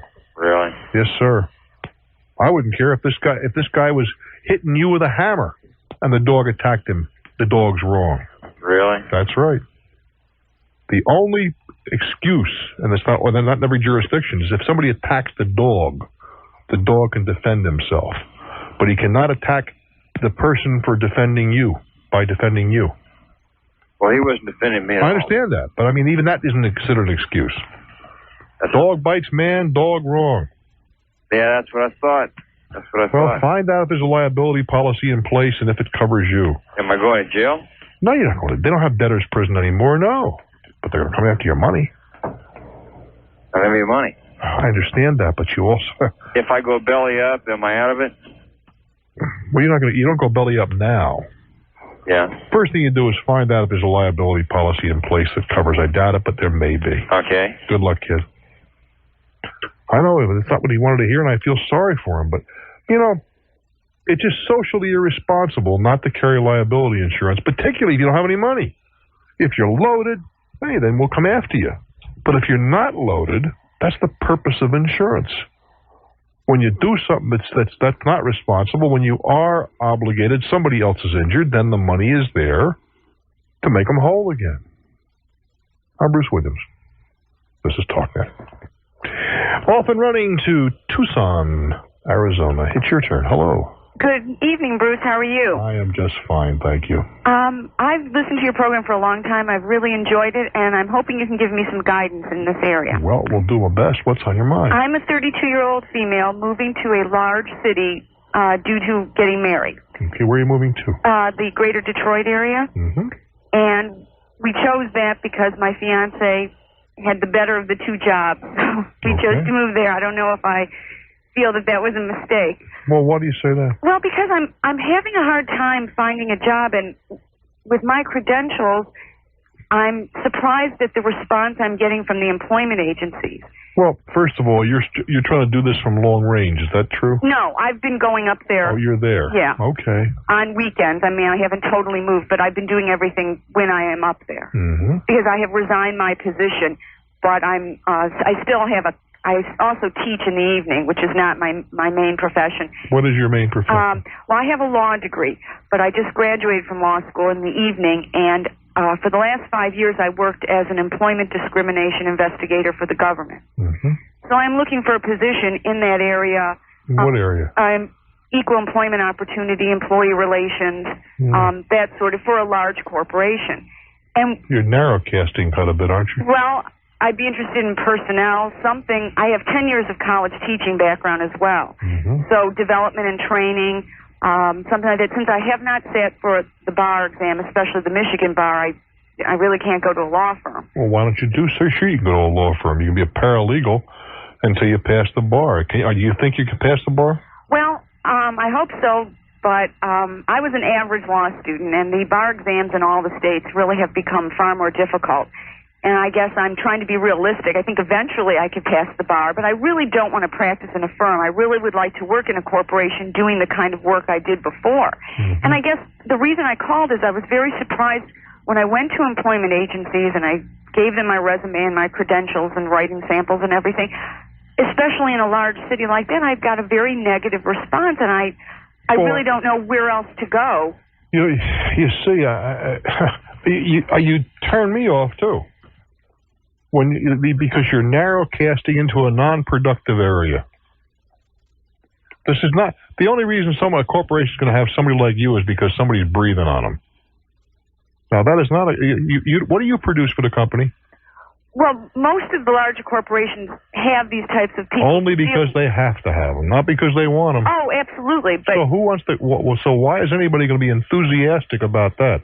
Oh, here comes the lady with the social disease. We have to hire her because the the feds lean on us from time, but I'm serious. Well, but I think it's a real productive kind of position because you can internally resolve problems before litigation. Well, that's an interesting perspective, but all you were saying is that you're kind of like a fireman then, because clearly you don't produce anything.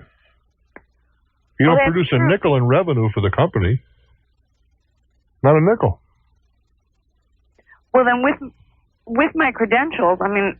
What I'm suggesting is that you just broaden out a little bit. Look, you're an intelligent woman. You're well-educated. Right? I think so, Well, then broaden yourself out a little bit and say, I'm willing to investigate corporate opportunity. I'm willing to work in the legal department, whatever they do in their legal department. Would you recommend, since I really have no contacts in that area, sending a resume is... I think sending a resume is a colossal waste of time unless you contribute to the solid waste problem we have in this country. Right, and that's what I thought too, and that's why I tried to find headhunters. Well, but there's nothing to prevent you from sending letters. Well, that's not a resume, and that's a letter. To specific people, you have to do some research within the companies. Do you recommend pursuing any more employment agencies, or? I don't think you have anything to lose. You're not paying them anything, are you? No, these are... Yeah, you pay the fee if and when they find employment, and frequently at your level, the fee is paid by the employer. But again, you say there's no enthusiasm, but I can understand why. Because you see, you just come out of a government position, right? Right. Where the government produces absolutely nothing. Isn't that true? Yeah. Nothing. All you are, the government employees, in terms of the corporate mind, is a pain in the neck. Because you produce nothing. You just cause trouble for people. Well, I know you don't view it that way. No, I understand. But that's the way you're perceived. Okay. So, outside of that circle, you're not going to be perceived to be, and that's not the best background in the world either. Let me tell you something. That's like. America's friendliest party line is at 1-800-TALKNET. To the Midwest we go, to Toledo, Ohio. Hello there. Welcome to Talknet. How you doing, Bruce? I'm doing fine. Your program has my recommendation. Well, thank you very much. Now that we've got your endorsement, I know we're headed for success. Okay. What I have is a question on real estate. I purchased 4 years ago 2 adjoining properties on Lake Erie. They're waterfront, and they were sweat equity type properties. I put $20,000 in between the 2 of them, and now I'm getting offers on the adjoining property, which I have rented. And I don't know if it's in my advantage to sell or to hang on to it. Well, let's start with when you say 2 properties, are they 2 separate deeds? No, they were deeded on one. Well, in that case, you're going to have to get a subdivision if you chose to sell it. That's correct. All right, there's some expense involved. Just trying to point that out, and it may be that you couldn't get a subdivision. I don't know. Okay. These are things and frankly, if I were you, whether you sell or you don't sell, I would get the property subdivided now.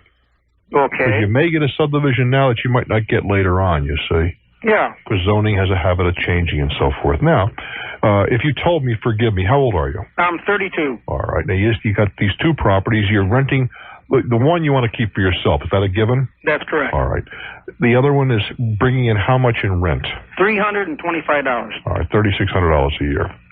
How much could you sell it for? I got an offer for $30,000.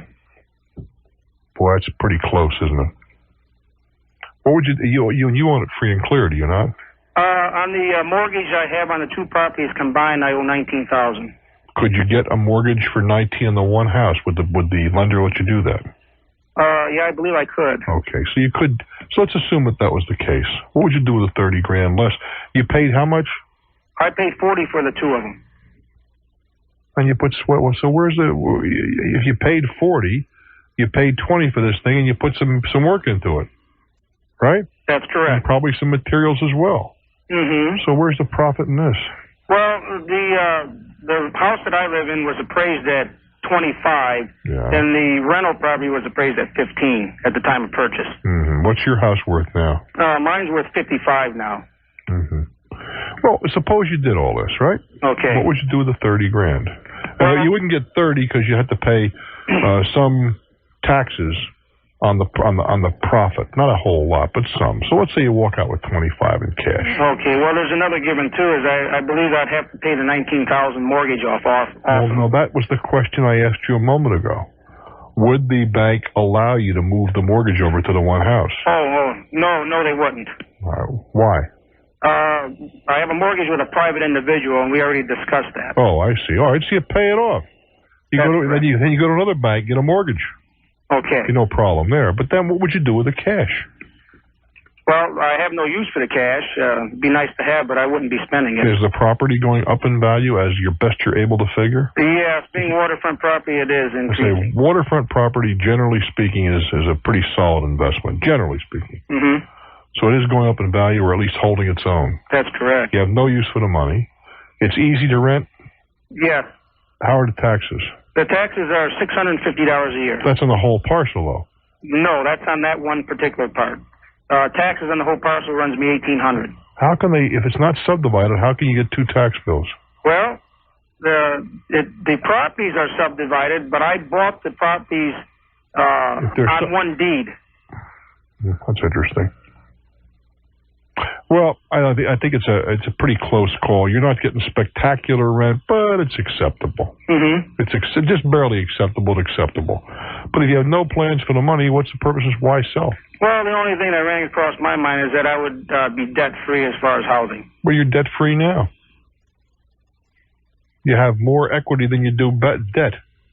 Yeah, that's true. It's just a matter of bookkeeping. Now, it is true that property is not the most liquid investment, and would you feel real comfortable being debt-free? I feel comfortable where I'm at now. Well, I'd stay where I was at now. Okay, that's kind of what I was thinking also, but the one thing I would do is to get that property legally subdivided on two separate deeds. Yeah. Do it now before they change the zoning on, and you can't do that. Are you married? Yes, I am. Would be wise to have, again, the lender, your person may not go for this, but it would be wise to have one property in your name and your... Well, and they've gone up like crazy. The market's not soft there. Right, and they still keep going up. And the thing was, on 170, I found a partner who wanted to invest with me. He owned, another guy I work with, he owns right now about 3 other properties. Mm-hmm. And he said that he would put like $13,000 down, and I'd put $13,000 down. Mm-hmm. And then I would on a $175,000 place. Then if I paid the mortgage, in 3 years we'd sell, or actually he's a long-term investor, so I'd sell my portion to him for the difference in market value, and we would split it 50-50. But the balance there would be like $1,700 a month. So I would definitely need a roommate on that deal. Well, how much do you earn? How much do you earn? Okay, my take home right now is about $22.50 a month, and come May I get a $350 a month rate. Do yourself a kindness. What's your rank? Lieutenant JG. I'll tell you, Lieutenant, do yourself a big kindness. Don't. Mm-hmm. What happens if the roommate moves out? Right. What happens if the market gets soft? I mean, you're working entirely too close. It would be different if you were in another enterprise where you were a little more of a master of your own fate. Right. But you're not. You're going to be there for 2.5 years, except suppose we have another Panamanian crisis someplace, and they decide they need some Navy troops there. Mm-hmm. You could be on your way tomorrow morning, couldn't you? Well, the mission we fly, we wouldn't be anywhere else. We are moving in 3 years, definitely to Oklahoma City, but... What do you do?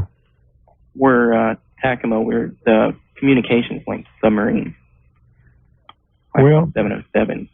You're flying a 707? Right. It's brand new. Well, the Navy, we used to fly C-130s, and we just switched to 707. Is that right? I'm surprised. Right. A clean 707, huh? Right. Brand new. Mm-hmm. I didn't even know they were still making those 707s. Just for the military. I see. Well, you're asking my advice, Tiger. I think you'd be making... pass on this, too? I would pass on that if I were you. Yeah, you're walking much too thin. All right, thanks. Sorry, I mean, I don't want to rain your parade, but I just think you'd be foolish. All right. Take good care. Need some good advice. Well, I don't know if it's good, but that's the way I feel. I wish you well, my friend. Have a happy holiday. Longview, Washington. Hello. Hey, Longview, are you there? Longview? Well, it's going to be that kind of a day, huh? All right. See if I care. Monterey, California. Your turn. Hello. Hey, Bruce. I have myself and 5 friends, or 4 friends actually. We're looking at setting up a corporation to market an advertising idea that we have. Mm-hmm. We believe we can take it national, and we can do it pretty quick. My question is, we're looking at setting up a closed corporation so we can have more control, and also because there's 5 of us already, and we see it as a way to raise money and still control things. But also, what I want to find out is if it would be good for us to bring in, we can see where we could need somebody in finance and somebody who has more experience in advertising as partners for stock instead of money. What do you mean in stock instead of money? Well, if we can you give them stock instead of selling them stock, giving them shares. But in lieu of they're getting paid? In lieu of at first, right. I'm listening. Go ahead. Well, we're just looking at trying to figure out how best to set it up so that we can start out with the expertise we need instead of having to hire it, let's say. Yeah, instead of hiring it, you make it a partner. Right. Nothing wrong with that. Nothing wrong with that, whatever. The concept is perfectly sound. Is it, in our situation, we're starting small, and we're not really going to be handling a product with a closed corporation, probably the best way for us to go? Oh, I think when you say a closed corporation, I mean, you're not going to be public, clearly. That's what you're talking about. Big money to take a public company public. Right, so we're looking at, keeping it small. From what I understand, in California, closed corporation, we can have up to 30 stockholders. Yeah, the number is in the 30s usually. Right. And it varies from state to state without a filing. Okay. Yeah, I have no problem with that, whatever. And if you could, years ago we were involved in getting something going, and we looked for different disciplines. One guy was this, one guy was that, and all of us had hopefully something to contribute. Right. And that's what you're talking about, really, here. Exactly. Instead of hiring an accountant, you make the accountant a partner. Instead of hiring an attorney, you get an attorney. He's part of the organization and so forth. That's it. Yeah, nothing wrong with that. Nothing unique about it either. Okay, one more quick question. We're not really. We're using a product. It's a multi-level product, but we're using it just as a way to generate a need for advertising. I'm not sure what you just said. I know. I'm not. We think it's brand new. We're using a multi-level product, so we can't. It's a service, so we can't patent it or keep it just ours. Mm-hmm. So we're using it in a way, an idea that we create like a map with the front of it that's used for ours, and the back of it that opens for advertising. Mm-hmm. What we want to find out is the only thing we can protect as far as we can see it is either the name we use or the trademark or the idea. You can't. I don't think you can protect the idea. No, okay. But a name and a trademark you can protect. Do we do that by as just? You register the trademark. You can copyright the name and keep both of these in commerce. In commerce. Mm-hmm. In other words, you got to use it. You can't just put it in the show. Right. Good luck, my friend. All right, thank you. I'm Bruce Williams. Stick around for more. You have Talknet. Radio 1370, WSPD.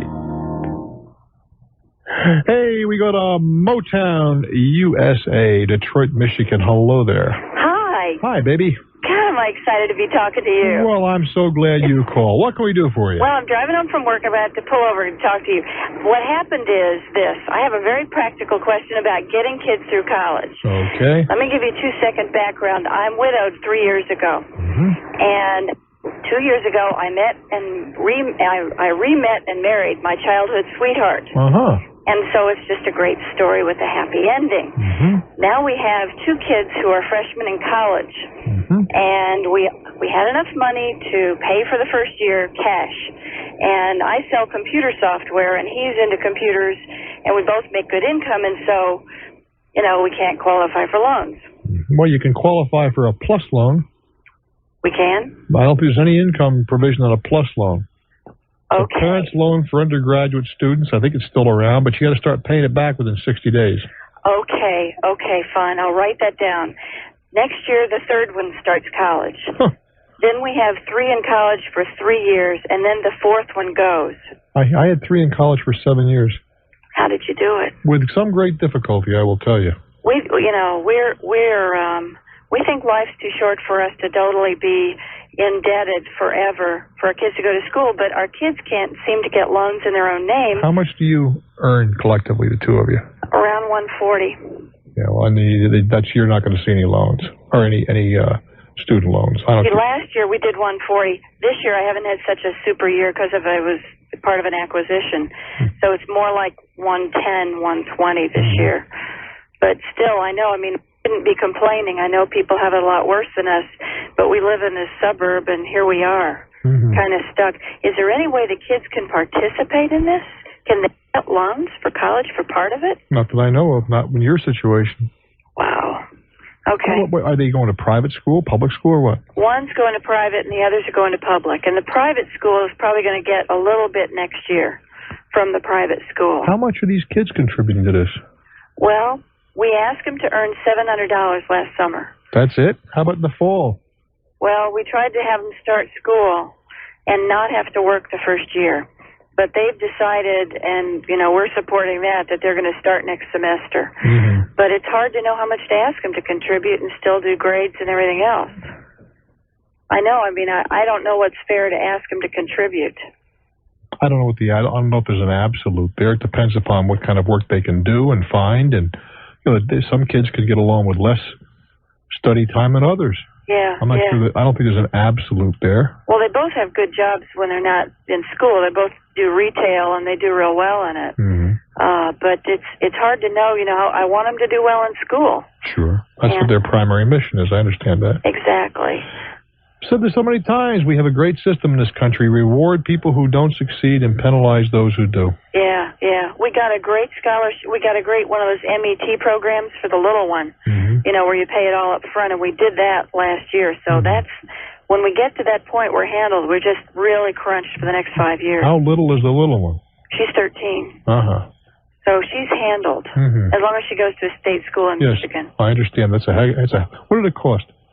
It cost us $8,200 for 4 years of tuition. Right, because it depends upon if you start them as an infant, it's about $4,000, I think, or something like that. Right. It's a great buy. It is super buy. Listen, I wish I had something else to tell you. I just don't. Well, the Plus loan will help. We'll look into that. Very well. Okay. Have a pleasant holiday, huh? Super. You too, Bruce. I'm glad things worked out well for you. Thank you. Bye-bye. Bye. Yeah, who knows? Fairy tales sometimes come true. Toledo, it's your turn. Hello there. Good evening, Bruce. Hi. I respect your opinion greatly. I am 62. I'm intending to retire, midsummer this year. And I've been talking with investment counselors regarding the best use of my liquid finances. And I would very much appreciate your opinion of them. Is it a scam, or is it... Well, it depends. It's like saying, you know, is sex a scam? Well, would a prostitute maybe? With someone you love? No. Is all sex good? Sometimes yes, sometimes no. Are all planners good? Sometimes not. I received a lot of material from a lady, and I hope I have an opportunity to get back to her. I hope perhaps she's listening now. She was concerned about a financial planner, and particularly because the guy kind of mixes religion into his pitch, and I don't believe the two should be mixed. But if you read through this material, I mean, he has quite a background. But when it's all done and said, he's an insurance salesman. That's what it comes down to. He is an insurance salesman, pure and simple. Well, you see, there's nothing to prevent anybody. I can call myself a financial planner. I cannot call myself a certified financial planner because you have to earn that. Well, this gentleman calls himself. He's with a group, and he calls himself a certified financial planner. Well, if he is certified, that means at least he's taken a couple of years of courses. Yes, he went to some school in Pennsylvania, and his credentials, I've examined his credentials, education-wise. And all right, now let me ask the hard question here. Yeah. How much money would you allow him to play with? About $70,000. I'd be surprised if a top-flight guy would be interested in that for any length of time. Is that right? Not enough.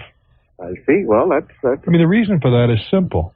Yeah. How much can $70,000 throw off? And he, I assume... Let me ask this of you. Is he going to charge you a flat fee? What? Is he going to make commission on something he's selling you, or what? Well, the way it works, they have a membership fee of X dollars. Well, what's the X? Pardon me? How much is X? $450. All right, go ahead. And that's good for 1 year, renewable at $250 a year. From that initial $450, they rig up a financial plan for you as to how your money should be invested. They lean toward bonds, treasury notes, etc. Conservative stuff.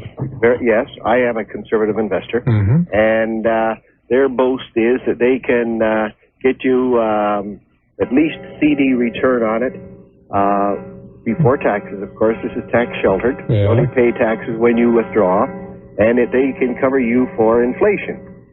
They're not guaranteeing anything, but that is their basic intent.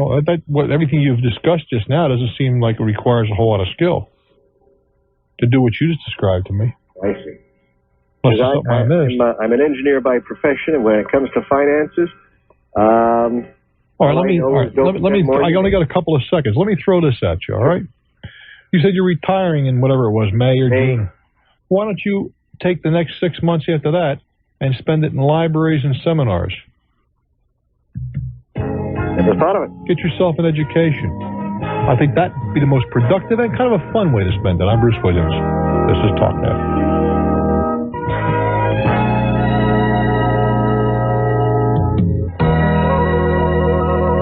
Worth, Texas. Hello there. Hi there. How you doing? I'm running real well, thank you. Well, I think I've had it done to me. You've been serviced, huh? What's up? I owe the state of Texas. I probably shouldn't have said that, but I owe the state some sales tax from 1971. I mean, you owned a business and you collected and you didn't send it on. Yes, sir. They take a very narrow view of that. Right. So we've been. How much? 7,000. All right. 7,000. That was the amount you didn't send in. It was originally about 3,000, but it's escalated. I would guess. Sure. Okay, they came in last Friday and took my bank account. Cleaned it up. Yes, sir. 4,800. And they didn't. Once they did it, no one informed me or anything, and I could show up Saturday morning to make a deposit, which they accepted, and to get some cash, which there was none. Now, my question is, I almost sent off $1,200 worth of checks, not knowing that there was no money there. Mm-hmm. You know, if you go out and you shoot somebody, they're scared to death they're going to violate your rights. But they almost caused me to do something else illegal. Yep. Do I have a leg to stand on, or should I just mark it up to experience? Mark it up. Oh, okay. They can go after all of your assets if they get the appropriate judgment, and clearly they got that. I'm surprised. The only thing, you know what surprises me? What's it? It's so little. Yeah. Because you're talking about 18 years. Right. I'm surprised it didn't go from 3 to 6, certainly to 12. Mm-hmm. Well, it went away for a long time, and then a couple of years ago it surfaced, and we had been trying to negotiate, or I had, a monthly payment type thing, and they wanted a bunch down and this sort of thing. They got it. They just got a bunch down. Yes, sir. I'm afraid they did. Well, I don't think there's much you can do about that. Okay. Well, thanks for your time. Have a nice holiday. Bye. Well, I'll tell you, there's nothing like having your account cleaned out by the government, though. It does happen. I'm Bruce Williams. Stick around. This is Talknet. Tampa, Florida, it's your turn. Hello there. Thank you. Bruce, tell me what the legality of my daughter has a dance studio. She's 30 years old. She teaches dancing to preschool and school age up to teenage kids, like ballet, modern dancing, you know, the type of thing. Sure. And in doing so, she buys cassette tapes of various music she wants to use. Mm-hmm. And she got a call a couple of times recently and said that she's got to pay a licensing fee. She's got to pay a fee. That is not the terminology used, but yeah, basically she's got to pay a fee for using these tapes. Sure. Okay. Absolutely true. All right. Just like radio stations have to pay for fees to use license to be licensed to play music. Okay. Now, one, you know, she says, well, you know, I've been in the business for 4 or 5 years. Nobody's ever asked me to pay that before. Mm-hmm. That's one. Two. That's nothing. That doesn't mean nothing. I understand. Two, you know, I'm not going to pay you now, and so on and so forth. And so some negotiations going, well, we won't charge for this, and so on. And it's real nebulous what they're talking about. Now, it's not why is it nebulous? Well, because they say, well, okay, well, we'll call you back next year, and being in 1990, and you know, we'll talk to you about it again. It's like, if you don't want to pay, they don't say this. If you don't want to pay, you don't have to pay. But that's not true either. They'll go after you in court. Okay. That's what they haven't said that. You realize that you ever walk into a store and you hear a radio playing. Yes, sir. Do you know that's illegal? Yes, sir. They got to get licensed for that too. Okay, because I was going to ask you that question too. I'm in an insurance office. I'm an agent. I'm an independent agent. And if you have the radio playing, no, what happens is or on your telephone through the phone system. Can't do that either legally. Okay, now everybody's doing it. Yeah, but it's a radio. It comes through on a radio. You cannot use the radio commercially. That's a commercial use of the signal. Okay. Now, I'm not going to tell you they're going to catch you, but that's the truth. But that's the fact. I understand. I walk into the local Lincoln Mercury dealership. Yeah. And over their sound system, they're playing some music. Well, wait a minute. Are they playing what kind of music? They're playing a radio station. They are not allowed to do that legally. Okay. And not unless they pay a fee. All right. And how is the fee predicated? They set the fees. They being BMI. Who? Was it BMI is one? MC is. Yeah. ASCAP is another. Yeah, I know ASCAP, and it seems MC something another. Right. They represent the artists. They say their position is you're ripping off the artists. Okay. And even though now I can understand in my daughter's dance studio because she is directly used, but I'm just in the dealership. You are using the music to entertain your customers, and you're not paying for the privilege. Okay. And I'm not going to tell you I agree with that. I understand. I'm just telling you what those are the facts. And it's your opinion, or you not know the fact that they have the legal right? Oh, absolutely. Clearly, they have the legal right, and they prevail. They prefer not to, but they will prevail. And you don't know what they predicate the rate on, how they determine. I don't know how it's determined, no. What it costs, how many hours you use and how many people. I'm telling you, I don't know the answer to that. Okay. All right. But they'll collect from you. Good luck. Thank you. I'm not I'm not telling you I agree with all that, but that's the way it is. Livonia, Michigan. I'll tell you, you're welcome to play my show in the stores and on your PI. Glad to have the exposure. Livonia, Michigan. Hello there. Hi, Bruce. How long have you been doing the show, by the way, on the radio? This particular show? Yeah. 8 years. This is the 9th year. Okay. Hi, golly. It's almost like a full permanent job, isn't it? What can we do for you? I'm sure you've heard of this a million times, but just want to know if it's a ripoff or not. I received a postcard in the mail. It said you won the 2 free. You have to raise your voice, or I'm going to get ripped off here. Okay, I received a postcard in the mail. It says you've won 2 free plane tickets round trip to Hawaii. Rip off. Yeah. They want it's a network direct. Don't tell me you're identifying them. Okay. It's what is it? They call it a wholesale. That's fine, but you're going to pay retail plus retail for the ground accommodations, which will more than offset any savings on the air. I went to the meeting and it seemed like a pretty good deal. But tell me about the meeting. It probably took about an hour. Tell me about it.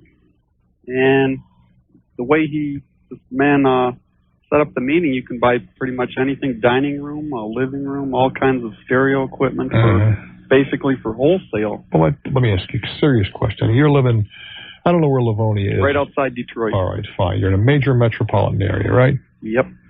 Got lots of regional shopping centers. In the regional shopping centers, frequently there are major discounters. Right. Now, do you honestly believe that you can buy the stuff, anybody can buy the stuff much cheaper than those guys do? Truthfully, no. You bet your life you can't, because they buy in huge quantities. Right. How in the world are you going to, I'm not going to tell you that you couldn't get close, but how are you going to beat those guys? I don't know. Just some of the examples that he gave seemed awfully good, but maybe it's too good to be true, eh? Well, what I'm trying to explain to you is that they some of these organizations where we go into they have stores and whatever. Some of them are pretty decent, but so are the discounters. You don't have to have a membership. I can think of one organization where you have to have a membership. They ain't bad, but it's like $30 or something like that. And they only sell case lots. Nothing gets wrapped, and so on and so forth. So you give up a lot of the ordinary accommodations. But if you think that just by joining a club you're going to save tons and tons of money, it's not going to happen. That's what it seemed like to me. Not going to happen.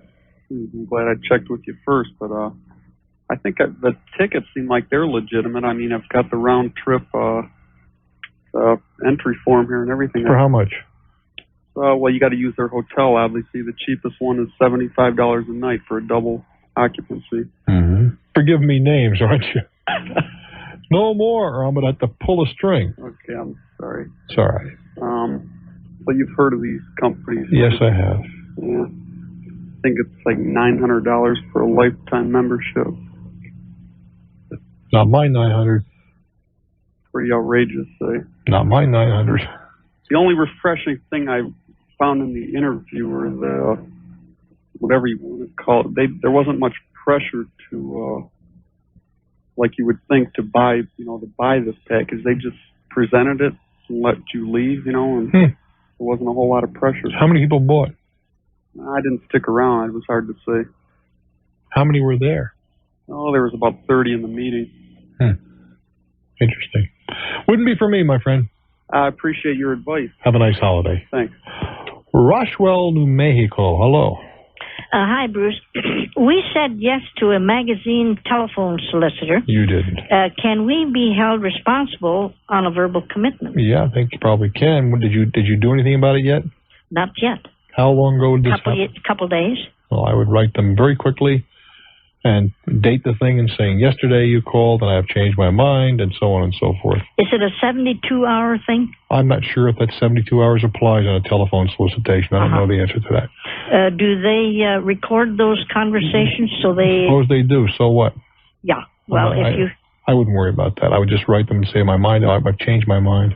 If they do send the magazine... I would send them back. Send them back and mark them canceled subscription? Or just refuse them. Let the post office send them back. Okay, just refuse them. I would. Okay. Well, thank you very much. Take good care. I don't know where the legalities of that are, but certainly you should. They have not incurred any direct expense. Now, sales guy's not going to like losing the commission. I appreciate that, but I would have no reservation doing that. Anchorage, Alaska. Hello. Hi, Bruce. I say Anchorage, Alaska, and a rugrat bellows. What is this all about?